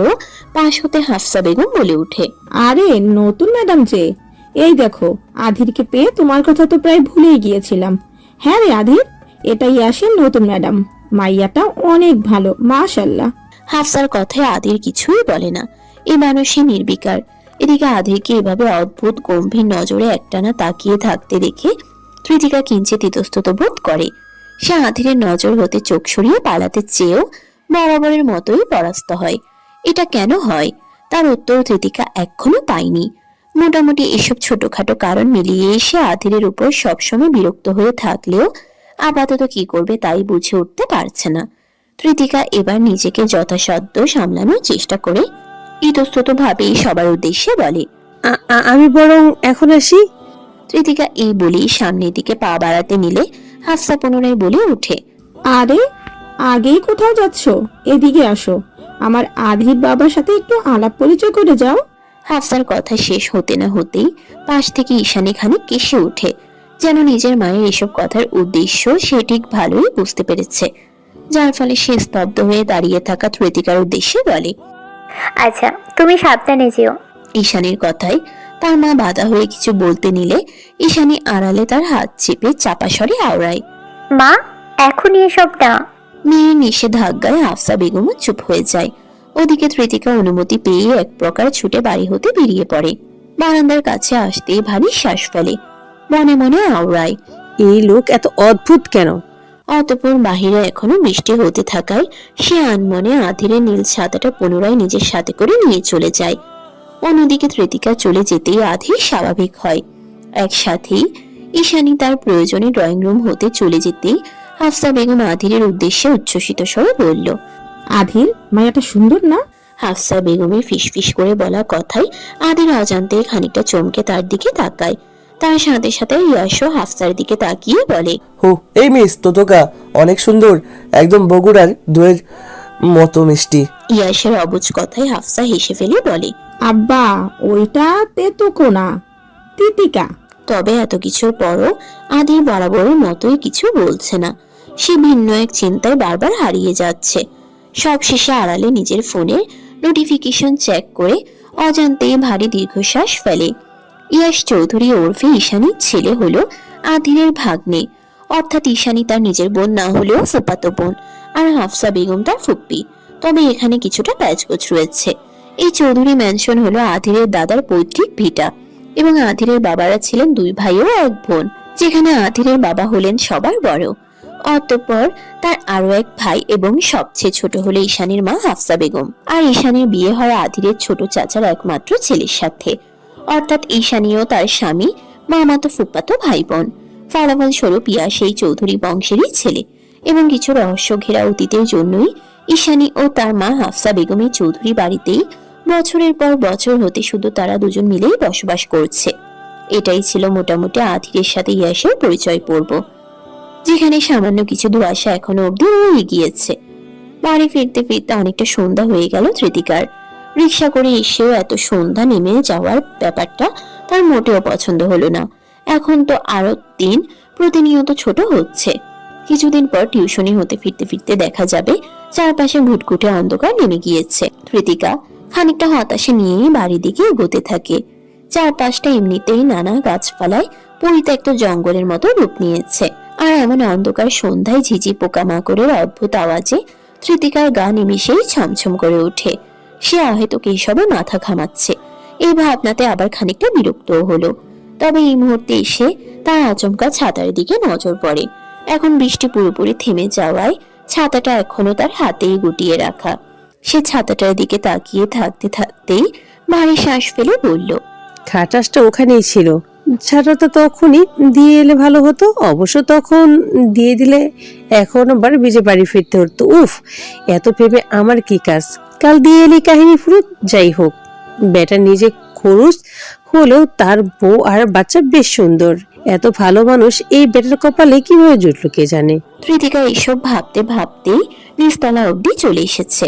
আবার আরো কিসব ভেবে এসে বিড়বিড় করে আওড়ায়, কারোর বেটা কি কুঞ্জুস, আমি কি ওনার ছাতা খাবো নাকি? আগ বাড়িয়ে ছাতা দিয়ে আবার বলে মনে করে ছাতা নিয়ে যাবেন। এ নেকা। ধৃতিকা একের পর এক উল্টো পাল্টা চিন্তা ভাবনা করছে, আর বিড়বিড়িয়ে আধিরের নামে মুখ ভাঙিয়ে চলেছে। শেষমেশ নিজের প্রতিও আধিরের উপর চাপা রাগ, ক্ষোভ, বিরক্তি নিয়ে এসে বলে, ও খোদা, এই বুইড়া বেটাকে আমার একটু সহ্য হয় না। কেন, তুমি বলো। Hello baby. ধৃতিকা নিজের সাথে আনমনে ভালোই কথা বলছিল, তবে আচমকা হঠাৎ কোনো এক পুরুষালী কণ্ঠে তার রুহু অব্দি চমকে উঠল। ধৃতিকা খেয়াল করে দেখে তার সামনে বাড়িওয়ালার সেই বখাটে ছেলেটা দাঁড়িয়ে রয়েছে। কালো শ্যামলা চেহারা, নেশাখোরের ন্যায় চোখে মুখে উন্মাদন, ঠোঁটের কোণে এক বিদঘুটে হাসি। এছাড়া কিছুক্ষণ পরপরে ঘরমাক্ত এলোমেলো কোকড়ানো চুলগুলো হাত দিয়ে ব্যাক ব্রাশ করছে বিধায় দেখতেও এক নরপিশাচের মতো লাগছে। ধৃতিকা একটা কথা না বলে দ্রুত সিঁড়ি বেয়ে উপরে উঠতে চায়, আর ঠিক তৎক্ষণাৎ সেই ছেলে ধৃতিকার বাম হাত চেপে ধরে। ধৃতিকা খানিকটা ভয় ও বিস্ময়ের সহিত তার দিকে পেছনে ফিরে তাকায়। দ্রুত হাতটা সরিয়ে নিতে মোচড়ানো শুরু করলে ছেলেটা তার হাত আরো শক্ত করে চেপে ধরে বলে, হাই ডার্লিং, এত তাড়াহুড়া কিসের তোমার? দেখলাম নিজে নিজে কথা বলতেছিলে, তো একটু একটু কথাবার্তা তো আমাদের সাথেও বলতে পারো। এই বলে ছেলেটি পুনরায় তার 32 পাটি দাঁত বের করে বিদঘুটে হাসিতে মেতে উঠল। অন্যদিকে তৃতিকা ভেতরে ভেতরে অনেকটা ভয় পেলেও নিজেকে যথাসাধ্য সামলে কড়াসরে বলে ওঠে। হাত ছাড়ুন আমার, অসভ্যতামি করলে ফলাফল কিন্তু মোটেও ভালো হবে না বলে দিলাম। ও আচ্ছা, তোমার বুঝি অনেকগুলো রূপ, আমাকে একটা দেখাও না প্লিজ, তোমার ফিগার কিন্তু পুরো। ছেলেটা তৃতিকার শরীরের দিকে কুরুচিপূর্ণ চাহনিতে তাকিয়ে পর্যবেক্ষণ করছিল এবং কথাগুলো বলছিল, কিন্তু সেই অবধি তৃতিকা বিষয়গুলো মোটেও আর সহ্য করতে পারল না। তার চোখের কোণায় পানি জমে উঠলেও মুখশ্রী জ্বলে উঠেছিল তীব্র ক্ষোভে। সে দুদণ্ড ভাবনা চিন্তা না করে অকস্মাৎ ছেলেটির গাল বরাবর সজোরে চড় মেরে দেয়। নিমিষে রোগা পাতলা ছেলেটা গিয়ে ছিটকে দেওয়ালের সাথে ধাক্কা খায়, আর তৃতিকা তার হাতছাড়া পেতেই কোনো মতে দৌড়ে দোতলায় নিজের ঘরে চলে যায়। এদিকে ছেলেটি নিজ হতেই প্রচন্ড রাগ ক্ষোভের দৃষ্টিতে তৃতিকাকে চেয়ে চেয়ে দেখছিল। ঠোঁটের কোণায় এক জোরপূর্বক তীক্ষ্ণ হাসি। তার হাতটা এখনো তৃতিকার চড়মারা স্থানে শক্ত করে চেপে রাখা। গালটা ব্যথায় জলজল করছে, তবে তার চোখে তৃতিকার প্রতি যে আক্রোশ চলছে তা নিমিষেই বুঝিয়ে দেয় এই চড়ের ফলাফল মোটেও ভালো হবে না। রাত 12টা পেরিয়ে গিয়েছে, অথচ তৃতিকার চোখে ঘুম নেই। আজ বাড়ি ফিরে কোনো প্রকার রান্নাও করেনি সে। যথারীতি তার রাতের খাবারটাও আর খাওয়া হলো না। এভাবেই সেই সন্ধ্যা হতে আনমনে বসে সে। কিছুই যেন ভালো লাগছে না। বাড়িওয়ালার ছেলের নাম সে ঠিক জানে না, আর তা জানানোরও প্রয়োজন বোধ করে না তৃতিকা। লোকটিকে তার শুরু হতেই প্রচন্ড বিরক্ত লাগে, এক কথায় যাকে বলে অসহ্যকর। কিন্তু এই মুহূর্তে বাড়ি ছাড়তে পারছে না বিধায় এর কোনো সমাধানও হচ্ছে না। বাড়িওয়ালাকে এসব বিষয়ে বললে সে হয়তো তার চরিত্র নিয়েই কথা তুলবে। তৃতিকা আর এসব নিয়ে ভাবতে চায় না। সন্ধ্যায় তীব্র আক্রোশে সে ছেলেটিকে একটা সজোরে চড় মেরে দিলেও ঘরে এসে দরজা বন্ধ করে সে অঝরে কেঁদেছে। শহরের জীবনে টিকে থাকতে হয়তো সে নিজেকে দৃঢ় রাখার এক তীব্র প্রচেষ্টা করে, কিন্তু বাস্তবে তো সে খুবই দুর্বল।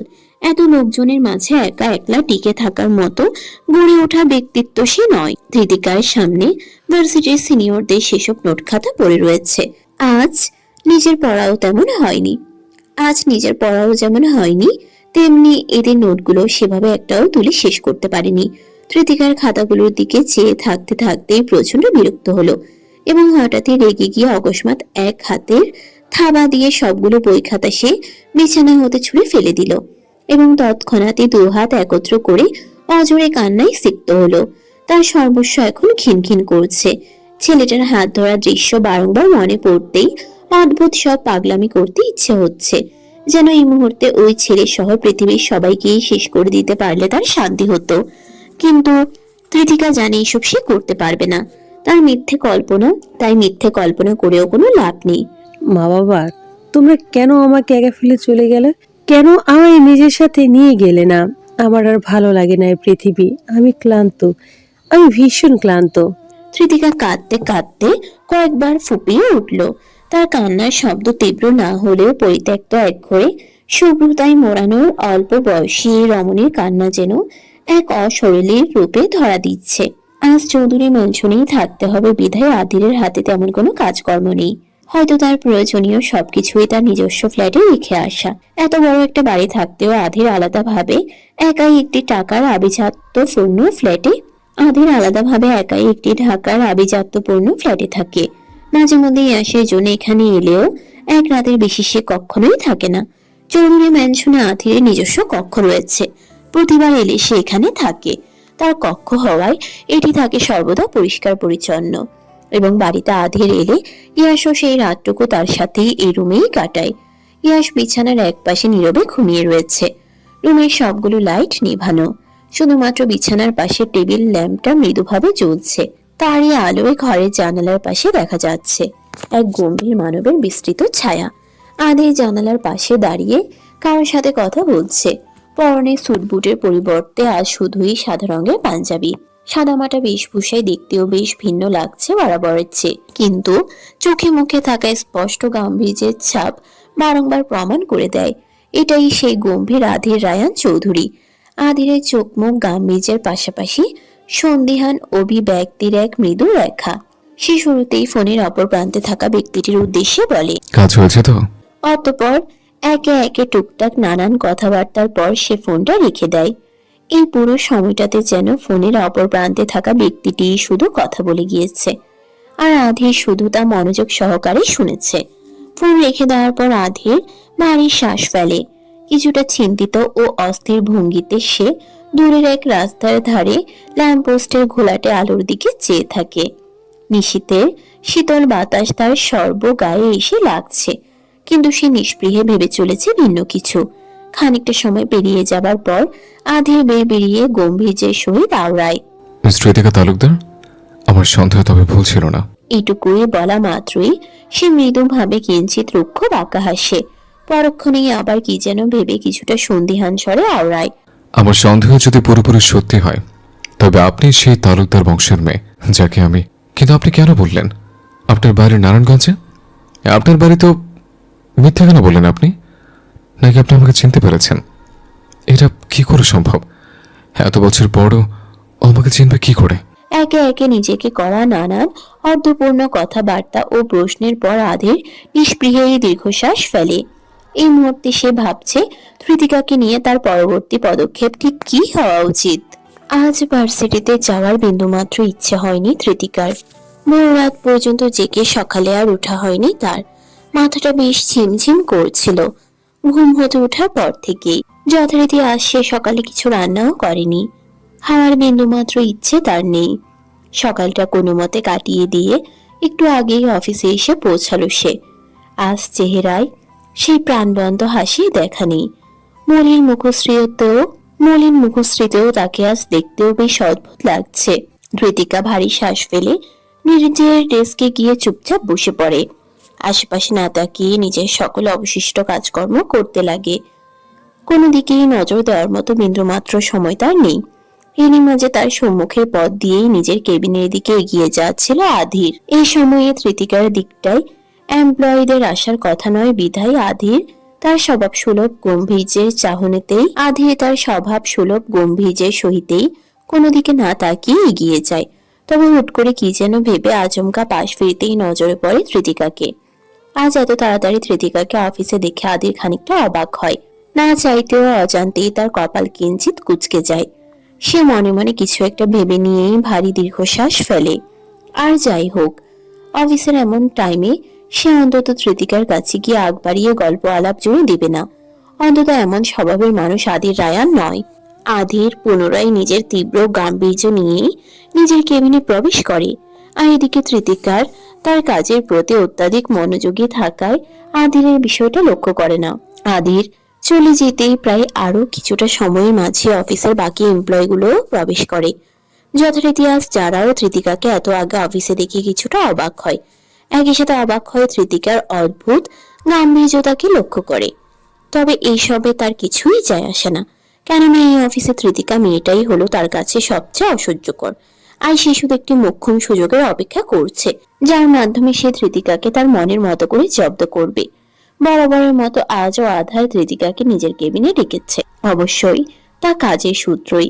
ধৃতিকা তার বিধ্বস্ত চেহারা নিয়েই নীরবে আধিরের কেবিনে প্রবেশ করে এবং প্রতিবারের মতো আধিরকে সে ফাইলের মাঝেই ডুবে থাকতে দেখে।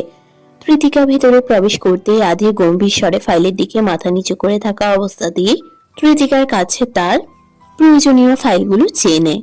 ধৃতিকা তার নিয়ে আসা হাতের ফাইলগুলো আধিরের কাছে এগিয়ে দিয়ে চুপচাপ দাঁড়িয়ে থাকে সম্মুখে। আধির ফাইলগুলো কিছুক্ষণ চেক করার পর ধৃতিকার দিকে তাকাতেই থমকে যায়। ধৃতিকা মাথাটা কিঞ্চিত ঝুঁকিয়ে চুপচাপ দাঁড়িয়ে। পরনে সেই একই রকমের ড্রেস আপ, তবে কিছু তো একটা গরমিল আছে। তখন দূর হতে এত সব খেয়াল না করলেও এখন বেশ অদ্ভুত লাগছে তাকে। আজকে ধৃতিকা অন্য সকল দিন হতে অনেক বেশি ভিন্ন। পরিপাটি জামা কাপড়েও তাকে অনেক বেশি অগোছালো ও বিধ্বস্ত ঠেকছে। ঠিক এমনটাই মনে হলো আধিরের। সে লেদারের মোটা ফাইলটা বন্ধ করে ভারী শ্বাস ফেলে। নিজের হাতে থাকা সাইন পেনটাকে স্পিন আকারে দুবার ঘুরিয়ে শান্ত গম্ভীর স্বরে ধৃতিকার উদ্দেশ্যে আওড়ায়, মিস ঋতিকা, আপনি ঠিক আছেন? ধৃতিকা কোনো এক গভীর ভাবনায় মগ্ন ছিল। আচমকা আধিরের কণ্ঠস্বরে সে কিঞ্চিত চমকে ওঠে। সে নিজেকে স্বাভাবিক দেখাতে স্থির রইলেও আধির ব্যাপারটা বেশ স্পষ্টভাবেই বুঝতে পারে। একই সাথে তার কপালের মৃদু ভাঁজটাও দৃঢ় হয়। আধির ধৃতিকার উদ্দেশ্যে আবারও আওড়ায়, মিস ঋতিকা, এনি প্রবলেম? জি, আমি একদম ঠিক আছি। ধৃতিকার এহেন দ্বিধা দ্বন্দ্বের কণ্ঠস্বরে আধির কিছুক্ষণ চুপ থাকার পর বলল, ওকে। এই বলে সে আবারও চুপচাপ নিজের কাজে মনোযোগী হয়। অথচ সে চাইছে ধৃতিকার সাথে কিছু ভিন্ন বিষয়ে কথা বলতে, কিন্তু একটা অদ্ভুত সংকোচবোধ কাজ করছে নিজের মাঝে। হঠাৎ নিজের এমন পরিবর্তনে আধি নিজেই এখন বেশ অবাক। সবগুলো ফাইল চেক করে সাইন করার পর আধির নিষ্পৃহে তা ধৃতিকার দিকে ঠেলে দিয়ে ভারী শ্বাস ফেলে। ধৃতিকার দিকে আর চোখে কিছুক্ষণ তাকিয়ে থাকার পর পুনরায় দীর্ঘশ্বাস ফেলে সে। ঘটনাটা সকাল বেলার। অনেকদিন পর আধিরের সাথে ইয়াশ, হাফসা আর ঈশানী খেতে বসেছে। সকলের চোখে মুখে প্রফুল্লতা, তবে আধির বরাবরের মতো গম্ভীর্যের সহিত ধীরে ধীরে নিজ গতিতে খেয়ে চলেছে। এরই মাঝে হাফসা বেগম কি যেন ভেবেই আচমকা তার উদ্দেশ্যে বলে, আধির বাপ, তোমার একটা কথা বলার ছিল। আধির হাফসার কথায় নির্বিকারে বলে। জি। আধিরের অনুমতি পেতেই হাফসা খানিকটা উচ্ছ্বাসের সহিতেই বলতে শুরু করে, বাপ, বয়স তো তোমার কম হলো না, এবার একটু বিয়ে শাদী নিয়ে তোমার সিরিয়াস হওয়া উচিত। মেয়ের ঘরের নাতিকে দেখার তো সৌভাগ্য হয়ে গেল, এবার যদি ছেলের ঘরের। হাফসার কথা শেষ হতে না হতেই আধির শান্ত গম্ভীর স্বরে আওড়ায়, ফুপি, আমি আগে অনেকবার বলেছি, আমি এখন এসব নিয়ে ভাবছি না। এখন ভাববে না তো কখন ভাববে? আমার মতে আমার এসব নিয়ে ভাবার বয়স পেরিয়ে গিয়েছে, তাই এসব অযৌক্তিক বিষয়ে আলোচনা করে সময় নষ্ট না করাই ভালো। আধিরের এহেন কথায় হাফসা কিঞ্চিত বিরক্ত হলো। পাশ হতে ঈশানী হতাশায় ভারী শ্বাস ফেলে, অথচ আধি নির্বিকারে খেয়ে চলেছে। আধির, এত বাড়াবাড়ি করা বন্ধ করো। তোমার কথাবার্তার হাবভাব এমন যেন তুমি বুড়ো হয়ে গিয়েছো, তাই তোমার বিয়ের ব্যাপারে ভাবাটাও এখন অসম্ভব। সারা জীবন কি একা একাই কাটাবে নাকি? হাফসার বিরক্তসূচক কথাবার্তায় আধির খেতে খেতেই মৃদু মুচকি হাসে। আমার তো একা থাকতে কোনো সমস্যা হচ্ছে না, আর এত যে বিয়ে বিয়ে করছো, এই বুড়ো বয়সে আমাকে কোন বাবা তার মেয়ে দেবে শুনে? আধিরের এহেন কথায় হাফসা বিরক্ত হয়ে খাবার রেখেই চুপচাপ বসে রইল। ওদিকে ঈশানী বলল, ভাই, এবার কিন্তু সত্যিই বেশি বেশি হয়েছে। তুমি এমন একটা ভাব করছো যেন তুমি 80 বছরের বুড়ো, অথচ 80 না হলেও আমি 36 জানি তো 36 হওয়া আর এমন কি, এর চেয়ে কত বুড়ো বুড়ো মানুষ গিয়ে বিয়ে করে। এছাড়া তুমি কি বাকিদের মতো নাকি? 36 হলেও দেখতেও 26 বছরের ছোকরার মতোই লাগে। আর বলছো মেয়ে, তুমি জাস্ট বলো তুমি বিয়ের জন্য রাজি। মেয়ে কোথা হতে কিভাবে আনতে হবে সব আমাদের উপর ছেড়ে দাও, প্রয়োজনে মেয়ে কিডন্যাপ করতে হলে তাই করব। আধির আর কিছুই না বলে কিঞ্চিত মুচকি হাসে। তার সম্পূর্ণ নজর খাবারের প্লেটে, এখন অবধি মুখ তুলেও কারো দিকে তাকায়নি। এই মাঝে আবার আচমকা হাফসা কি যেন ভেবে নিয়ে আধিরের উদ্দেশ্যে বলে ওঠে, এরে আধির, কাল যে মেয়েটা এসেছিল, ওই ইয়াসের মিস, ওকে না আমার অনেক পছন্দ হয়েছে। তুই যদি বলিস তাহলে তিতিকে এই বাড়ির বউ করে আনলে হয় না? এই কথা শেষ হতে না হতেই আধির বিস্ময়ে বিষম খেয়ে উঠল। সে বিস্মিত স্তব্ধ চাহনিতে হাফসার দিকে তাকাতেই হাফসা চুপসে যায়। অথচ ইয়াশ ওদিকে কি বুঝলো কে জানে, সে খাবার রেখে খুশিতে লাফিয়ে উঠে বলে, এ মিস তোকা, রসগোল্লা আমার মামুর বউ হবে, আমার মামি হবে। এই দফায় যেন আধির আবারও স্তব্ধ হয়ে যায়। বিষয়টা বুঝতেই ঈশানী ইয়াশকে থামিয়ে চাপা স্বরে আওড়ায়, ইয়াস, তোমার খাওয়া শেষ হলে ঘরে যাও, আর এসব বিষয়ে খবরদার তোমার মিসকে কিছু বলবে না। এই বলে ইয়াশকে ঈশানী ঘরে পাঠিয়ে দেয়। ওদিকে হাফসা আবারও কিছুটা ইতস্তত স্বরে বলে, আধির, তিতিকাকে কি তোর পছন্দ? হাফসার কথা আর শেষও হয় না, বরং তার পূর্বেই আধির তার খাবার রেখে উঠে পড়ে। ঈশানী আর হাফসা এমন মুহূর্তে কিছু বলতে চেয়েও যেন আর আধিরকে থামাতে পারে না। আধি নির্বিকারে উঠে চলে যেতে ঈশানী তার মায়ের উদ্দেশ্যে চাপা স্বরে আওড়ায়, মা, তুমি পাগল হয়ে গিয়েছো। কৃতিকার বয়স কত কম, আর আদির ভাইয়ের দুজনের কিভাবে সম্ভব? তুমি জাস্ট পাগলামি করছো। আধি যেতে যেতে ঈশানীর চাপা কণ্ঠস্বরও খুব ভালো মতোই শুনতে পেল, এবং সর্বশেষ কি যেন ভাবতে ভাবতেই দীর্ঘশ্বাস ফেলল। আধি চুপচাপ বসে বসে সকালের ঘটনাগুলো পুনরাবৃত্তি করছিল মানুষপটে। মন মস্তিষ্কে অনেক কিছুই তার ঘুরপাক খাচ্ছে, কিন্তু এখন তার কি করা উচিত তাই বুঝে উঠতে পারছে না। এদিকে তৃতিকা ফাইলগুলো গুছিয়ে নিয়েছে, এবার এখান থেকে চলে যাবার পালা। কিন্তু যেই না সে কাজ শেষে নিজের মাথা তুলেছে, অমনি আধিরের নিষ্প্রভ দৃষ্টির মুখোমুখি হয়। আধির এতক্ষণ তাকে এক নাগারে চেয়ে দেখছিল এবং নিজের ভাবনার অন্তরালে ডুবে যাচ্ছিল, কিন্তু আচমকা তার দিকে তৃতিকা তাকাতেই সেও কিছুটা অপ্রস্তুত হয়ে যায়। ওদিকে তৃতিকার কাছেও ব্যাপারটা বেশ অদ্ভুত লাগে। তৃতিকা সময় নষ্ট না করে নিজের চোখ সরিয়ে নেয়, আর ঠিক তৎক্ষণাৎ আধিরও নিজেকে স্বাভাবিক করে ফেলে। স্যার, আমি আসছি। জি। আধি নিমিষেই নিজের কাজে মনোযোগী হবার চেষ্টা করছে। তৃতিকা নিষ্পৃহে চলে যাবার অনুমতি চাইতেই সে নিজের মন্তব্য ছোট পরিসরে জানিয়ে দেয়। তৃতিকাও আর দেরি না করে উল্টো ঘুরে চলে যেতে উদ্বেগ প্রকাশ করে। তবে আচমকাই আবার আধির গম্ভীর স্বরে পেছন হতে হাওড়ায়। মিস ঋতিকা। আধিরের ডাকে তৃতিকা পেছনে ফিরে তাকায়, আর ঠিক তৎক্ষণাৎ আধির নিজের হাত দুটো মুঠো করে তৃতিকার দিকে তাকিয়ে বলল, অফিস শেষে নিচে আমার জন্য ওয়েট করবেন, আপনার সাথে আমার কিছু গুরুত্বপূর্ণ কথা রয়েছে। আচমকা আধিরের এহেন কথায় তৃতিকা খানিকটা অবাক হয়। তবে আজকের মন মেজাজ তেমন ভালো নেই বিধায় সে এসব নিয়ে আর মাথা ঘামায় না। আলতোভাবে মাথা নাড়িয়ে বলে, জি। শেষে আধি দ্রুতই আজ নিচে নেমে এলো। তবে অফিসের নিচে কোথাও তৃতিকাকে না দেখে তার কপালে কিঞ্চিত কুঁচকে গেল। সে আশেপাশে এক নাগারে সব দিকটাই লক্ষ্য করে দেখার চেষ্টা করলো আদৌ তৃতিকা কোথাও রয়েছে কিনা, কিন্তু না, আশেপাশে কোথাও তৃতিকা নেই। তৃতিকার বিষয়ে কাউকে জিজ্ঞেস করতে চেয়েও সে নিজেকে থামায়। এই কাজ করা হয়তো মোটেও ঠিক হবে না, তবে তৃতিকাকে না দেখে তার মেজাজ খানিকটা করা হয়। কিছুটা বিরক্তি নিয়ে সে মনে মনে আওড়ায়, আমি বলার পরও চলে গেল। আধির গম্ভীরের সহিত গাড়ি চালাচ্ছে। মন মেজাজ হুট করেই খিটখিটে হয়ে গিয়েছে। নিজেকে শান্ত রাখতে চেয়েও পারছে না। এরই মাঝে রাস্তায় আচমকা ট্রাফিক জ্যামের মাঝে আটকে যায় সে। এই রাস্তা ফাঁকা, তো এই শত শত গাড়ি একত্রে চুপ হয়ে দাঁড়িয়ে। এসব দেখে মেজাজটা যেন তার আরো বেশি বিগড়ে যায়। এরই মাঝে আচমকা তার নজরে পড়ে রাস্তার কিনারা দিয়ে হেঁটে চলা এক বিধ্বস্ত রমণীর দিকে। মৃদু ছন্দে হেঁটে চলেছে। আশেপাশে তাকানোর মতো কোনো তোড়জোড় নেই তার। ওনাটা এক পাশে কোনো মতে ঝুলে রয়েছে। আশেপাশে কি হচ্ছে তাতেও কোনো খেয়াল নেই। চুলগুলো ধুলোবালির হাওয়ায় এলোমেলো ভাবে উড়ে বেড়াচ্ছে, অথচ মেয়েটি সর্বদা নির্বিকারে হেঁটে চলেছে। এই মেয়েকে দূর হতে চিনতেও আধিরের একটু সময় লাগলো না। তবে তৃতিকাকে সকাল হতেই কিছুটা অদ্ভুত লেগেছে বিধায় এখন তার এই অবস্থা দেখে সে কিছুটা বিচলিত। মনে মনে ভাবতে শুরু করেছে, তৃতিকার আদতে হয়েছেটা কি? সে কি সত্যি তার ব্যাপারে কিছু জানে? গতকাল অফিস অব্দিও তো সব ঠিক ছিল, কিন্তু টিউশনিতে হঠাৎ দুজনের চোখাচোখি। এরপরে কি তৃতিকার এমন হাল হলো? কিন্তু কেন? আধিরের এইসবের ভাবনা চিন্তার মাঝেই আচমকা পেছন হতে গাড়ির হর্ন বেজে ওঠে। সে ভাবনায় ডুবে গিয়েছিল বিধায় আশেপাশের কথা প্রায় ভুলতেই বসেছিল। আচমকা হর্নের শব্দে আধিরের ধ্যান তৃতিকা থেকে সরে আসে।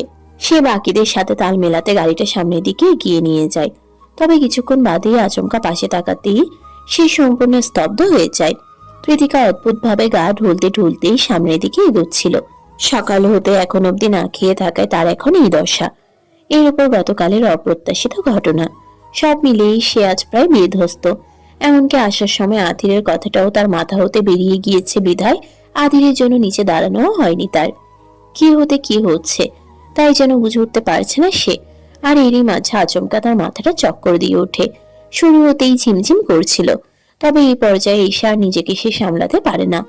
নিজের অর্ধ ছিঁড়ে জুতো নিয়েই নিমিষেই হোঁচট খেয়ে পড়ে যায় রাস্তায়। হাতের ব্যাগটাও ছিটকে পাশে পড়ে যায়। তৃতিকা উঠতে চেয়েও কোনো প্রকার শক্তি সঞ্চয় করতে পারে না। হাত দুটো তার ধুলোবালিতে মাখা পিচ ঢালা রাস্তার উপরে রাখা। হাতের উপর ভর দিয়ে মাথা নুয়ে বসে রয়েছে সে, কোনো মতেই মাথা সোজা করতে পারছে না। এদিকে এমন পরিস্থিতিতে চারপাশে ভিড় জমে গেল। সবাই যে যার মতো গোল হয়ে আশেপাশে দাঁড়িয়ে রয়েছে, তার প্রতি কৌতূহলী হয়ে দেখতে। অথচ এই শহরের এত রক্ত মাংসে গড়া প্রাণীগুলোর মাঝে কেউই তাকে সাহায্য করার প্রয়োজন বোধ করলো না। অন্যদিকে আধির আর এসব দেখে চুপ হয়ে থাকতে পারলো না। শুরুতে সে সম্পূর্ণ স্তব্ধ হয়ে রইল। এবার সে তার গাড়িটা মাঝ রাস্তায় ফেলেই গাড়ি হতে বেরিয়ে আসে। চারপাশের মানুষজন গাড়ি সরানোর জন্য চিৎকার চেঁচামেচি শুরু করলেও সেসবের কোনো কিছুই যেন আধিরের কর্ণপাত হচ্ছে না। সে এক প্রকার ছুটে যায় তৃতিকার কাছে। তড়িৎ তৃতিকার পাশে হাঁটু গেড়ে বসে, তাকে আগলে ধরে রেখে সামলানোর চেষ্টা করে। একই সাথে সে এলোমেলো স্বরে আওড়ায়, মিস ঋতিকা, আপনি। আধির কথা বলতে বলতে তৃতিকাকে টেনে তুলে দাঁড় করাবার চেষ্টা করে। তৃতিকাও নিভু নিভু দৃষ্টিতে আধিরের দিকে এক পলক তাকায়। তবে পরক্ষণেই সব যেন স্তব্ধ হয়ে যায়। আধিরের কথা শেষ হতে না হতেই তৃতিকা সম্পূর্ণ অচেতন হয়ে আধিরের বুকের একপাশে ঢলে পড়ে। আচমকা এমন ঘটনায় অসাবধানতায় তৃতিকা নিজের সম্পূর্ণ ভর ছেড়ে দিয়ে নিচে পড়ে যেতে নিলেও আধির তৎক্ষণাৎ তাকে সামলে নিজের বক্ষস্থলের সাথে আগলে নেয়। এবং গম্ভীর স্বভাবের মানবটিও তখন প্রচন্ড অস্থির স্বরে বলতে লাগলো, আয় কৃতিকা, কি হয়েছে তোমার? আয় প্লিজ, চোখ খোলো। আদির একের পর এক চেষ্টায় কৃতিকার জ্ঞান ফেরাতে চেয়েও ব্যর্থ হলো। সে ইতিমধ্যে সম্পূর্ণ অচেতন হয়ে গিয়েছে। এদিকে এত মানুষজনের ভিড়ে আদির কোনো উপায় না পেয়ে আচমকা কৃতিকাকে পাজা কোলে তুলে নেয়। আশেপাশে লোকজন খুব বেশি অবাক হয় না এতে। আদিরের উন্মাদনায় তারা ভেবেই নেয় আদির এই মেয়েটার বিশেষ কেউ। এদিকে আধির সোজাসুজি কৃতিকাকে কোলে করে নিজের সাথে আগলে নিয়ে গাড়ির কাছে ছুটে আসে। কৃতিকাকে আলগোছে ব্যাকসিটে শুয়ে দিয়ে দ্রুত ভিড় ঠেলে এক স্বনামধন্য হসপিটালে পৌঁছায়। এই হসপিটালে আধিরের অনেক চেনা জানা লোকজন রয়েছে। যথারীতি এখানকার সবচেয়ে বেস্ট ডক্টরকে তার জন্য ডাকা হয়। কিন্তু হসপিটালে আধিরের চেনা জানা সকলের মনেই এক নিগূঢ় সন্দেহ ঘুরপাক খাচ্ছে। গম্ভীর নিরেট স্বভাবের এই আধির রায়ান কেন এই মেয়েটির জন্য এত উতলা হয়ে উঠেছে? মেয়েটির বয়সও যথেষ্ট কম। সে কি আধিরের আত্মীয়, নাকি ভিন্ন কোনো সম্পর্ক রয়েছে? ডক্টর এসে কৃতিকার চেক আপ করে। খুব বেশি গুরুতর কিছু না হলেও শুরুতেই ডাক্তার বুঝে যায় ঠিক মতো খাওয়া দাওয়া না করেই তার এই দশা। পালস অত্যন্ত ধীর গতিতে চলছে। ওদিকে আধিরও যেন ক্রমশই অস্থির হয়ে উঠেছে। এটা কেমন অনুভূতি তার জানা নেই, তবে তার এই মুহূর্তে কোনো কিছুই ভালো লাগছে না। নিজেকে সম্পূর্ণ হিতাহিত জ্ঞান শূন্য মনে হচ্ছে। ডক্টর কৃতিকাকে স্যালাইন লাগিয়ে দিয়ে কেবিন থেকে বাহিরে বেরিয়ে আসে।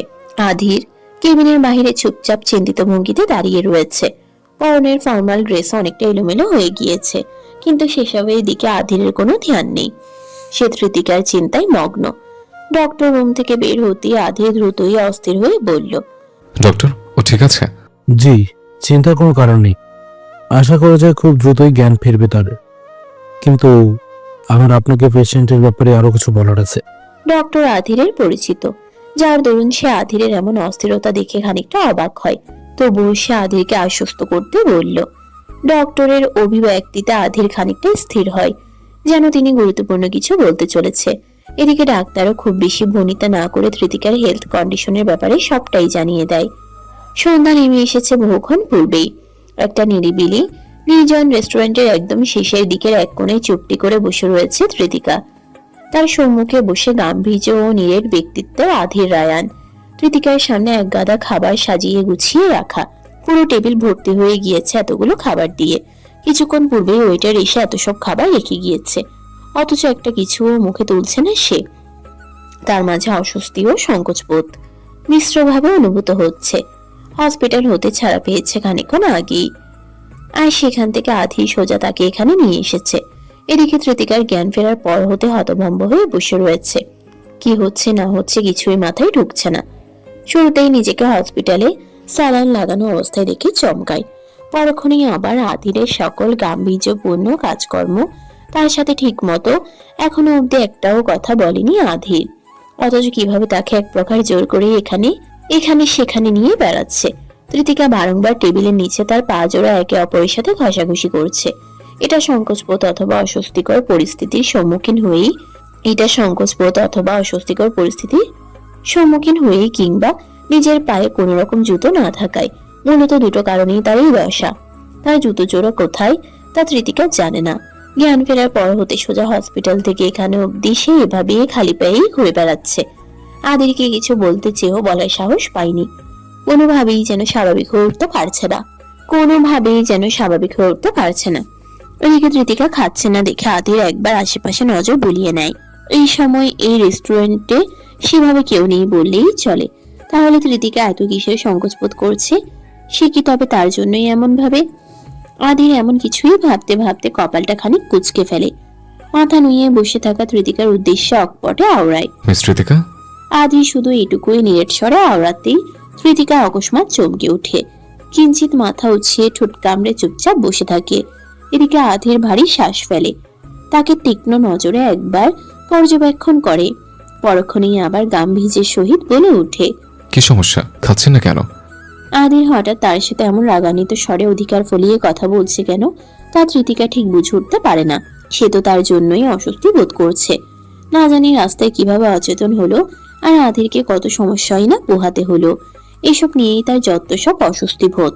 কেননা নিজের এমন দশায় সে নিজের প্রতি বিরক্ত। কৃতিকার নিজেকে তটস্থ করতে আরো বেশি স্থির হয়। এত সব নতুন নতুন খাবার দেখে সে আরো বেশি তালগোল পাকিয়ে ফেলেছে। কোনটা রেখে কোনটা খাবে তাই বুঝে উঠতে পারছে না। আবার এগুলোর স্বাদই বা কেমন হবে তা নিয়েও তার তীব্র সন্দেহ জেগেছে মনে। কৃতিকা কিছুটা সময় ভাবনা চিন্তার পর আধিরের উদ্দেশ্যে নিষ্পৃহে বলল, কিছু খাবো না। কৃতিকা ইতস্তত স্বরে আধির গম্ভীর কণ্ঠে বলে, আমি আপনার মতামত জানতে চাইনি, খেতে বলেছি। কৃতিকা যেন এবার বেশ খানিকটা আশ্চর্য হলো। সে তো বললই সে কিছু খাবে না, তাহলে এই লোক এভাবে কেন জোর করছে? কোনো অফিসের বস নিশ্চয়ই তার এমপ্লয়ির সাথে এভাবে আচরণ করে না, অথচ এ নিয়ে তো। কৃতিকা এসব ভাবতে ভাবতে ভারী শ্বাস ফেলে। আধিরা একে তো তাকে জোর করে কিছু না বলে এখানে নিয়ে এসেছে, আবার তাকে কিছু জিজ্ঞেস না করিয়ে এতগুলো খাবার অর্ডার করেছে। সব মিলিয়ে কৃতিকা ভীষণ দ্বিধাদ্বন্দ্বে রয়েছে আধিরের এমন আচরণে। এদিকে আধির যেন এবার বেশ বিরক্ত হলো। সে বিরক্তিতে টেবিলের উপর একটা কাঁটা চামচ নিয়ে তা দিয়ে অনবরত ঠক ঠক শব্দ করতে লাগলো। এদিকে কৃতিকা বিষয়টা খেয়াল করা মাত্রই কিঞ্চিত ঠক গেলে এবং শেষমেশ নিজের দ্বিধাদ্বন্দ্বের মাঝে এসে নিজের পছন্দ মতো কিছুটা খাবার মুখে তুলে নেয়। কৃতিকা ধীরে ধীরে খাবার চিবাচ্ছে আর মাঝে মধ্যে আদিরকে আর চোখে দেখার চেষ্টা করছে। আদির পলক্ষীন ভাবে তীক্ষ্ণতার সহিত তার দিকেই তাকিয়ে, যার ফলে কৃতিকা চেয়েও কিছু বলতে পারছে না, শুধু চুপচাপ যেটা ভালো লাগছে সেটাই খেয়ে চলেছে। এর মধ্যে আবার আধির কৃতিকার উদ্দেশ্যে বলে উঠল, আজ ভার্সিটি যাননি কেন?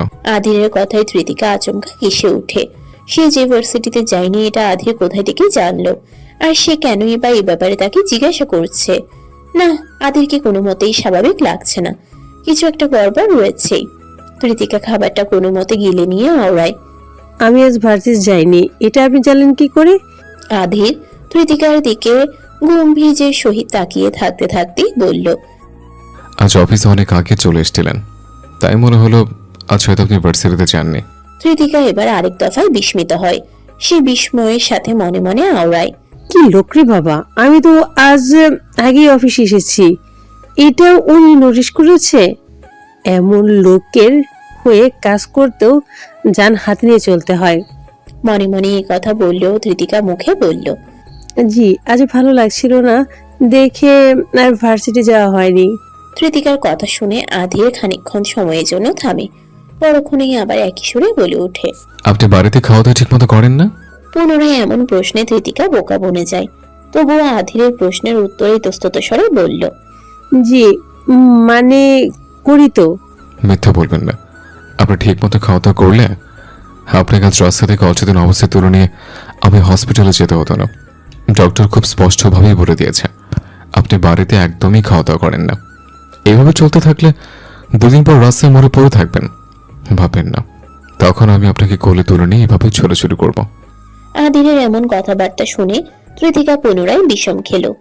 আধির আজ এসব কেমন বিহেভিয়ার করছে? সবই যেন অদ্ভুত লাগছে। তার চেয়েও বেশি আশ্চর্যের ব্যাপার হলো আধিরের শেষ কথাটা। এর দ্বারা সে কি বোঝাতে চাইলো? অচেতন অবস্থায় আধির তাকে কোলে নিয়েছিল? কি অসম্ভব! কৃতিকা সব কথা মনে মনে আওড়ালেও এই কথাটা সে মুখ ফুসকে জড়িয়ে বলে ফেললো। যথারীতি আধিরও কপাল কুঁচকে তার উদ্দেশ্যে বলল, কি অসম্ভব? মানে কিছু না। কৃতিকা যেন বারংবার একটার পর একটা ঝামেলায় পড়ে যাচ্ছে। এবারও সে বিষয়টা কোনো মতে কাটিয়ে নিয়ে চুপচাপ খেতে লাগলো। তবে সে একা একা খাচ্ছে বিধায় ভদ্রতার খাতিরে সে আধিরের উদ্দেশ্যে বলল, স্যার, আপনি কিছু খাবেন না? না। অকপটে বলা একটি উত্তরে কৃতিকা আর কথা বাড়ায় না। সে তার প্রয়োজন মতো খেয়ে নিয়ে বলে, আমার খাওয়া শেষ। কৃতিকার কথা শুনে আধি টেবিলের খাবারগুলোর দিকে নজর দেয়। খুব সামান্য পরিমাণেই খাবার খেয়েছে সে, যার ফলে আধির খানিকটা অবাক স্বরেই বলে, মাত্র এটুকুই? এটুকু মানে? আর এটুকু কিছু খেলে পেট ফেটে মরে যাব আমি। আচ্ছা ঠিক আছে, আপনাকে মরতে হবে না, চলুন এবার। কোথায় যাব? বাড়ি যাবেন না? ও হ্যাঁ, যাবই তো, কিন্তু আপনাকে আর কষ্ট করতে হবে না, আমি বাড়ি অবধি এখনই একাই। কৃতিকার কথা শেষ হতে না হতে আধির ধমকের স্বরে বলে ওঠে, বেশি বুঝবেন না, যা বলছি চুপচাপ তাই করুন। আধিরের এহেন কথার পর কৃতিকার আর কিছুই বলার নেই। তবে তার জুতোর কথা মনে পড়তেই পরক্ষণেই সংকোচ বোধ করতে লাগলো। আজকের মতো জুতো ছাড়া নয় বাড়ি চলে যাবে, কিন্তু আগামীকাল কি করবে? এছাড়া তার সেই জুতো কোথায় রয়েছে এটাও তো জানে না। জানলে সেই জুতো জোড়াই ঠিক করে নিলে তার আরো 6 মাস কেটে যাবে। এদিকে আচমকা ধৃতিকার অস্বস্তি বোধে আদির কিছু বলতে চেয়েও আর বলে না। তার আচমকা কিছু মনে পড়তেই সে দ্রুত পাশ থেকে একটা শপিং ব্যাগ বের করে এবং তার ভেতর থেকে এক জোড়া কালো রঙের ব্র্যান্ডের ফিমেল জুতো বের করে। নিজের চেয়ার থেকে উঠে এসে ধৃতিকার সামনে এসে দাঁড়ায়। আচমকা আধির কি করতে বলছে তা ধৃতিকা শুরুতেই আন্দাজ করতে পারলো না। তবে যখনই দেখলো এমন এক পাবলিক প্লেসে আধির তার সামনে হাঁটু গেড়ে বসেছে, অমনি সে বিস্ময়ে চমকে উঠল। আধির করতে চাইছেটা কি? এরই মাঝে তার নজর পড়ল আধিরের হাতে থাকা সে একজোড়া নতুন জুতোর দিকে। এতক্ষণ এসবের মাঝে এটাই খেয়াল করা হয়নি। কিন্তু আপনি কি করছেন এসব? ধৃতিকার কথায় আধির কোনো পাত্তা না দিয়ে তার চেয়ারটা আচমকা একপাশে ঠেলে দিয়ে ধৃতিকাকে নিজের দিকে ঘুরিয়ে নেয় এবং পরক্ষণেই ধৃতিকার ডান পাটা আলতোভাবে নিজের হাঁটুতে তুলে নিয়ে একটা জুতো পরিয়ে দেয়। একই সাথে বাম পায়ের জুতোটাও সে নিপুণ কৌশলে ধৃতিকার পায়ে পরিয়ে দেয়। এদিকে ধৃতিকার বিস্ময়ে জবান বন্ধ হয়ে গিয়েছে। অসুস্থ দুর্বল শরীর অনবরত মৃদুভাবে কাঁপছে। এই মুহূর্তে যা ঘটে গেল তা কি আদৌ সত্যি নাকি তার ভ্রম? ধৃতিকার এমন বিস্ময়ের মাঝে আধির বসা হতেই সোজা উঠে দাঁড়ায় এবং ধৃতিকার পায়ের দিকে তাকিয়ে বিস্তৃত মুচকি হেসে বলল, একদম পারফেক্ট, বেশ মানিয়েছে তো। ধৃতিকার স্তব্ধ মূর্তি নেই বসে রয়েছে। অন্যদিকে আধিরের মাঝে বিশেষ কোনো হেলদোলই নেই। ধৃতিকার পায়ে জুতো জোড়া বেশ মানিয়েছে বিধায় সে যেন অনেক বেশি খুশি, যার স্পষ্টতা তার চোখে মুখে অনিমিষেই ফুটে উঠেছে। আধির উঠে এসে পুনরায় নিজের জায়গায় বসলো। এদিকে ধৃতিকা এখনো স্তব্ধ হয়ে মাথা নুইয়ে নিজের পা জোড়া দেখে চলেছে। ধৃতিকা স্তব্ধ মূর্তির ন্যায় বসে রয়েছে। অন্যদিকে আধিরের মাঝে বিশেষ কোনো হেলদোলি নেই। ধৃতিকার পায়ে জুতো জোড়া বেশ মানিয়েছে বিধায় সে যেন অনেক বেশি খুশি, যার স্পষ্টতা তার চোখে মুখে অনিমিষেই ফুটে উঠেছে। আধির উঠে এসে পুনরায় নিজের জায়গায় বসলো। এদিকে ধৃতিকা এখনো স্তব্ধ হয়ে মাথা নুইয়ে নিজের পা জোড়া দেখে চলেছে। মাথাতেই যেন ঢুকছে না এটা কি হলো এই মুহূর্তে। আধির তার পরিচিত কেউ নেই, আধির তার পরিচিত কেউ নয়। একই সাথে না কোনো বিশেষ ব্যক্তি। নাম করা একজন কোম্পানির বস হয়ে কিভাবে সে অফিসের সামান্য এক এমপ্লয়িকে এভাবে লোক সমাগমের মাঝে হাঁটু গেড়ে বসে জুতো পরিয়ে দেয়? কিভাবে? এটাও কি আদৌ স্বাভাবিকভাবে গ্রহণযোগ্য? ধৃতিকা আলগোছে মাথা তুলে একবার চারপাশটাই চোখ বুলিয়ে নেয়। না, কেউই তাদের দেখেনি। যে অল্প কয়েকজন রয়েছে তারা সকলেই নিজেদের মাঝেই ব্যস্ত। তবে এই মুহূর্তে ঘটে যাওয়া বিষয়টি যেন ধৃতিকা কোনোভাবেই মেনে নিতে পারল না। সে আধিরের দিকে এক পলক তাকিয়ে দেখে সে একদম নির্বিকারে বসে খাবার খাচ্ছে, অথচ বিষয়টা এতটাও স্বাভাবিক নয় যতটা আধির স্বাভাবিক রয়েছে। রাতে নির্জনতা ভেদ করে গাড়ি শাসা করে এগিয়ে যাচ্ছে। আধি নিজের মতো ড্রাইভ করছে, তার পাশে চুপচাপ ধৃতিকা বসে রয়েছে। ধৃতিকার অভিব্যক্তি সম্পূর্ণ নিস্তব্ধ।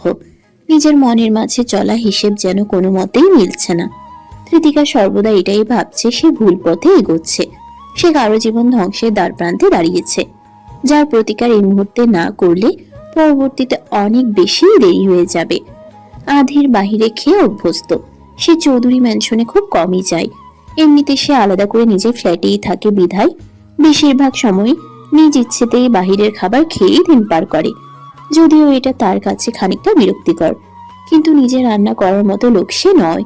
ওইসবে তার বিন্দুমাত্র ধৈর্য নেই। একই সাথে রান্নার জন্য কোনো লোক এসে তার বাড়িতে ঘুরঘুর করবে এটাও তার পছন্দ নয়। মূলত এই কারণেই সব থাকার পরও সে একজন সাদামাটা সিঙ্গেল মানুষের মতোই জীবনযাপন করে। আর আজ ধৃতিকার জন্য অনেকগুলো খাবার অর্ডার দিলেও ধৃতিকা খুব সীমিতই খেয়েছে, যে কারণে সেও খানিকটা বেশ পেট ভরে খেয়ে বাকিটা পার্সেল করে ধৃতিকার জন্য নিয়ে এসেছে। কিন্তু ধৃতিকার এমন নিস্তব্ধতা তার বেশ অদ্ভুত লাগছে। মনে মনে ভাবতে শুরু করেছে তখন ওভাবে জুতো পরিয়ে দেওয়াটা আদৌ ঠিক হলো কিনা। না, বিষয়টা হয়তো বাড়াবাড়ি হয়ে গিয়েছে। ধৃতিকা তার পূর্ব পরিচিত হলেও ধৃতিকা তো আর জানে না আধির কে। সেক্ষেত্রে অচেনা ব্যক্তির কাছ থেকে আচ্ছা সে কি এই জন্য ধৃতিকার কাছে মাফ চাইবে, নাকি কিসের মাফ চাইবে? মাফ চাওয়ার তো প্রশ্নই ওঠে না। আধির ড্রাইভ করতে করতে নিজের কথার বেড়া জালে নিজেই পেঁচিয়ে গেল। এটা কেমন দ্বিধাদ্বন্দ্বে পড়লো। তার মতো মানুষ এইটুকু বিষয়ে কারো কাছে কখনোই মাফ চাইবে না, কিন্তু ধৃতিকা যদি সে ঘটনার বশেই ভিন্ন কিছু ভেবে বসে। আধির এসব ভাবতে ভাবতেই নিজের প্রতি বিরক্ত হলো। পরক্ষণেই ভারী শ্বাস ফেলে ধৃতিকার উদ্দেশ্যে বলে। Miss Ritika, are you okay? আধিরের সামান্য কথায় ধৃতিকা অকস্মাৎ চমকে উঠল। সে নিজের বেখেয়ালি ভাবনায় মগ্ন ছিল বিধায় এই দশা, কিন্তু তার চমকানোই আধিরের কপাল আরো বেশি খানিকটা কুঁচকে যায়। সে আবারও ধৃতিকার উদ্দেশ্যে বলে। আপনি কি কোনো কিছু নিয়ে চিন্তিত? আধিরের কথায় ধৃতিকা আলতোভাবে মাথা নাড়িয়ে বলে, না, আমি ঠিক আছি স্যার। ধৃতিকার ইতস্তত অভিব্যক্তিতে আধিরও আর কথা বাড়ায় না। ধৃতিকা নিজ ইচ্ছেতেই বাড়ি যেতে চেয়েছিল, কিন্তু অসুস্থ বিধায় আধির নিজেই জোর করে তার বাড়ির ঠিকানায় নিয়ে যাচ্ছে। এভাবে আরো কিছুটা দূর যাওয়ার পরই আধিরের কিছু একটা মনে পড়তেই সে ধৃতিকার উদ্দেশ্যে বলল। মিস ঋতিকা, ধৃতিকার মাথাটা ঝিমঝিম করছে। অদ্ভুত এক ক্লান্তি এখনো তার সর্বস্ব জুড়ে। এই ভাবনাতেই সে আনমনেই জবাব দেয়, জি। ঋতিকা, আপনার বাবা মা কোথায়? নেই। ও, তার মানে আপনি শহরে একাই? আমি শুধু এই শহরে একা নই, আমি পৃথিবীর সর্বস্তরে সর্বদাই একা। ধৃতিকার আনমনে বলা এহেন কথায় আধির মুখ ফিরিয়ে তার দিকে তাকায়। খানিকটা সন্দিহান স্বরে কিছু বলে ওঠার পূর্বেই ধৃতিকা আবারও বলে, আমার বাবা মা আর এই পৃথিবীতে নেই, তাই আমি যে পুরোপুরি নিঃস্ব বলেও ভুল হবে না। ধৃতিকা এইটুকু বলে থামতে না থামতে আচমকা আধিরের গাড়ি থেমে যায়। হঠাৎ থমকে যাওয়ায় ঝাঁকুনিতে ধৃতিকার সম্মুখে হেলে পড়লেও নিজেকে সামলে নেয়। একই সাথে নিজের আনমনে অভিব্যক্তি হতেও বেরিয়ে আসে। এদিকে আধির হঠাৎ এমন কাজ করায় নিজেও কিছুটা ইতস্তত হয়। তার কাছে ধৃতিকার বলা কথাটা বেশ বিস্ময়কর লেগেছে, যেন সে এমন কিছু কখনোই আশা করেনি। I am sorry. আধির এইটুকু বলেই পুনরায় ব্যস্ত ভঙ্গিতে নিজের গাড়ি স্টার্ট করে। অন্যদিকে ধৃতিকাও আর কিছু না বলে নিজেকে সামলায়। তবে আধিরের মন মস্তিষ্ক এখনো নিষ্পেষ করছে ধৃতিকাকে একটি বিশেষ বিষয়ে জিজ্ঞেস করতে। ফলাফল স্বরূপ সে নিজেকে দমিয়ে রাখতে না পেরে ধৃতিকার উদ্দেশ্যে বলল, মিস ঋতিকা, আমার আপনাকে একটা বিষয়ে। আধিরের কথা শেষ না হওয়ার পূর্বেই আচমকা ধৃতিকা বলে ওঠে, স্যার, এটাই আমার বাড়ির রাস্তা, ওই যে ওইখানে নামিয়ে দিলে ভালো হয়। ধৃতিকার কথা শুনে আধিরের ধ্যান ধৃতিকার ইশারা মতো রাস্তার দিকে চলে যায়। একদম ঘন কালো ঘুটঘুটে অন্ধকার রাস্তা। চারপাশের আবহাওয়া বেশ অদ্ভুত। জায়গাটা শহর হতে বেশ দূরেই বলা চলে। রাতের বেলায় রাস্তার ধারে যা কয়েকটা ল্যাম্পপোস্ট দাঁড়িয়ে, সেগুলো আবার বেশিরভাগই নষ্ট। আধির ভারী শ্বাস ফেলে ধৃতিকার কথা মতো তাকে তার বাড়ির সামনে এসেই গাড়ি থামায়। ধৃতিকাও আর দেরি না করে গাড়ি হতে নেমে পড়ে। এতক্ষণ বসে থেকে এখন হঠাৎ উঠে দাঁড়াতেই তার হাত পা মস্তিষ্ক ঝিমঝিম করে উঠল। তবুও নিজেকে সামলে নিয়ে স্বাভাবিকভাবে হাঁটার চেষ্টা করলো। এদিকে আধিরও গাড়ি হতে নেমে পড়ে। তবে ধৃতিকা বেখেয়ালিতে পড়ে যেতে নিতেই আধির তৎক্ষণাৎ তার হাতটা পাশ হতে শক্ত করে ধরে বলল, স্মৃতি, সাবধানে চলুন। আচমকা আবারও এমন ঘটনায় ধৃতিকা পুনরায় স্তব্ধ। সে নিজেকে সামলে নিয়ে দাঁড়াতেই আধির তার হাত ছেড়ে দেয়। একই সাথে ধৃতিকাও তার উদ্দেশ্যে কিছুটা জোরপূর্বক মুচকি হেসে আওড়ায়, ধন্যবাদ স্যার, আজ আসছি। অন্য সময় হলে হয়তো ধৃতিকা তাকে তার বাসার ভেতরে আসতে বলতো, কিন্তু আজকের ঘটনার পর সে মোটেও এমন কিছু চায় না। অন্তত আধির এমন কেউ নয় যে তাকে তার একা বাসায় আসার আমন্ত্রণ জানানো যাবে। তবে আধিরের কিছু একটা মনে পড়তেই সে ব্যাকসিট থেকে কয়েকটা ব্যাগ এনে ধৃতিকার হাতে ধরিয়ে দেওয়ায় উদ্বিগ্ন হয়ে বলে, ঋতিকা, এগুলো নিয়ে যান। ধৃতিকা যেতেই নিয়েছিল, আচমকা আধিরের কথায় পাশে ফিরে তাকিয়ে দেখে দ্বিধাদ্বন্দ্বে পড়ে যায়। আধিরের হাতে অনেকগুলো ফলমূল আর খাবারের ব্যাগ। তার আর বুঝতে বাকি রইল না মাঝ রাস্তায় আধির কেন ফলমূলের দোকানে গিয়েছিল। সে ভেবেছিল তার পরিবারের জন্যই হয়তো, কিন্তু এখন তো দেখছে পুরো ভিন্ন ঘটনা। ধৃতিকা খানিকটা দ্বিধার স্বরেই বলে, স্যার, কিছু মনে করবেন না, কিন্তু আমি আমার এসবের প্রয়োজন নাই। আমি এসব খাওয়া পছন্দ করি না। ধৃতিকার কথায় আদি যেন খানিকটা অবাকই হয়। একই সাথে তার কণ্ঠে ফুটে ওঠে কর্তৃত্ব পরায়ণতা। আপনার পছন্দ অপছন্দ কিচ্ছু যায় আসে না, নিতে বলেছেন নিন। সাথেও স্পষ্ট করে বলছে, আজ বাদে কাল যেন আবার আপনাকে রাস্তায় পড়ে থাকতে না দেখি। আধিরের কথায় ধৃতিকা হতভম্ব হয়ে তাকিয়ে রইল। এমনিতেই শরীর ভালো না, তার মাঝে এই লোকের এমন কথাবার্তায় সে প্রতিনিয়ত আশ্চর্য হচ্ছে। ধৃতিকা কিছু বলার পূর্বেই আধির এক প্রকার জোর খাটিয়েই ধৃতিকার হাতে ব্যাগগুলো ধরিয়ে দিয়ে বলল, নিজের যত্ন নেবেন, শুভরাত্রি। এই বলেই সে গাম্ভীর্যের সহিত তার গাড়িতে গিয়ে বসলো। অতঃপর ডানে বামে কোনো কিছুরই তোয়াক্কা না করে গাড়িটি নিয়ে সোজা তার গন্তব্যে রওনা হলো। আর এদিকে হতবিহ্বল হয়ে তৃতিকা আথিরের গাড়িটাকে পিছন হতে দাঁড়িয়ে দাঁড়িয়ে দেখল। বেশ অনেকটা রাত হয়েছে। তৃতিকার চোখে আজ কয়েকদিনের ন্যায় কোনো ঘুম নেই, শরীর ভর্তি ক্লান্তি, অথচ সে নির্ঘুম অস্তিত্বের ন্যায় রাত কাটাতে মগ্ন। তৃতিকার বসা কিংবা শোয়ার জায়গায় হলো তার আধ ভাঙা বিছানা। বরাবরের মতো সেখানে বসে দু হাঁটুর মাঝে মুখ গুজে সে কিছু একটা গভীর মনে ভেবে চলেছে। রাত হলেই যেন তার মন মস্তিষ্কে রাজ্যের চিন্তা নেমে আসে। তৃতিকার সামনে আথিরের দেওয়া সেই খাবারের ব্যাগগুলো, সে ওসব খুলেও দেখার প্রয়োজন মনে করেনি। অন্যদিকে কালো রঙের জুতো জোড়াও তার ছোট্ট ট্রাঙ্কের উপর নতুন কাপড় দিয়ে মোড়ানো, যেন সেটা এখন সাজিয়ে রাখার ন্যায় কোনো বস্তু। এদিকে তার আশেপাশে ছড়িয়ে ছিটিয়ে রয়েছে ভার্সিটি সিনিয়রদের বই খাতা।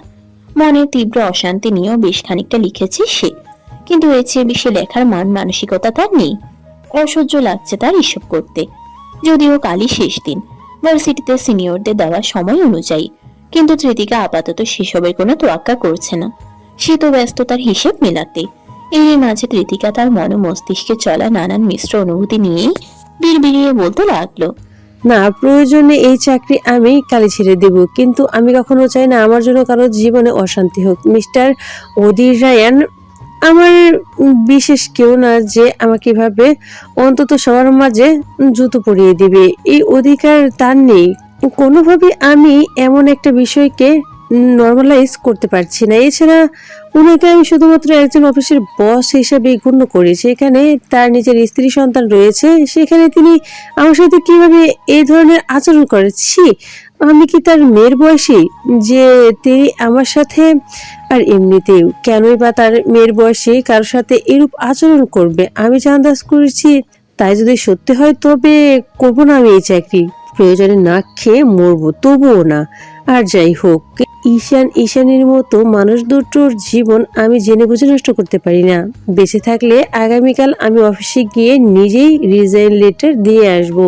এটাই আমার লাস্ট ডিসিশন।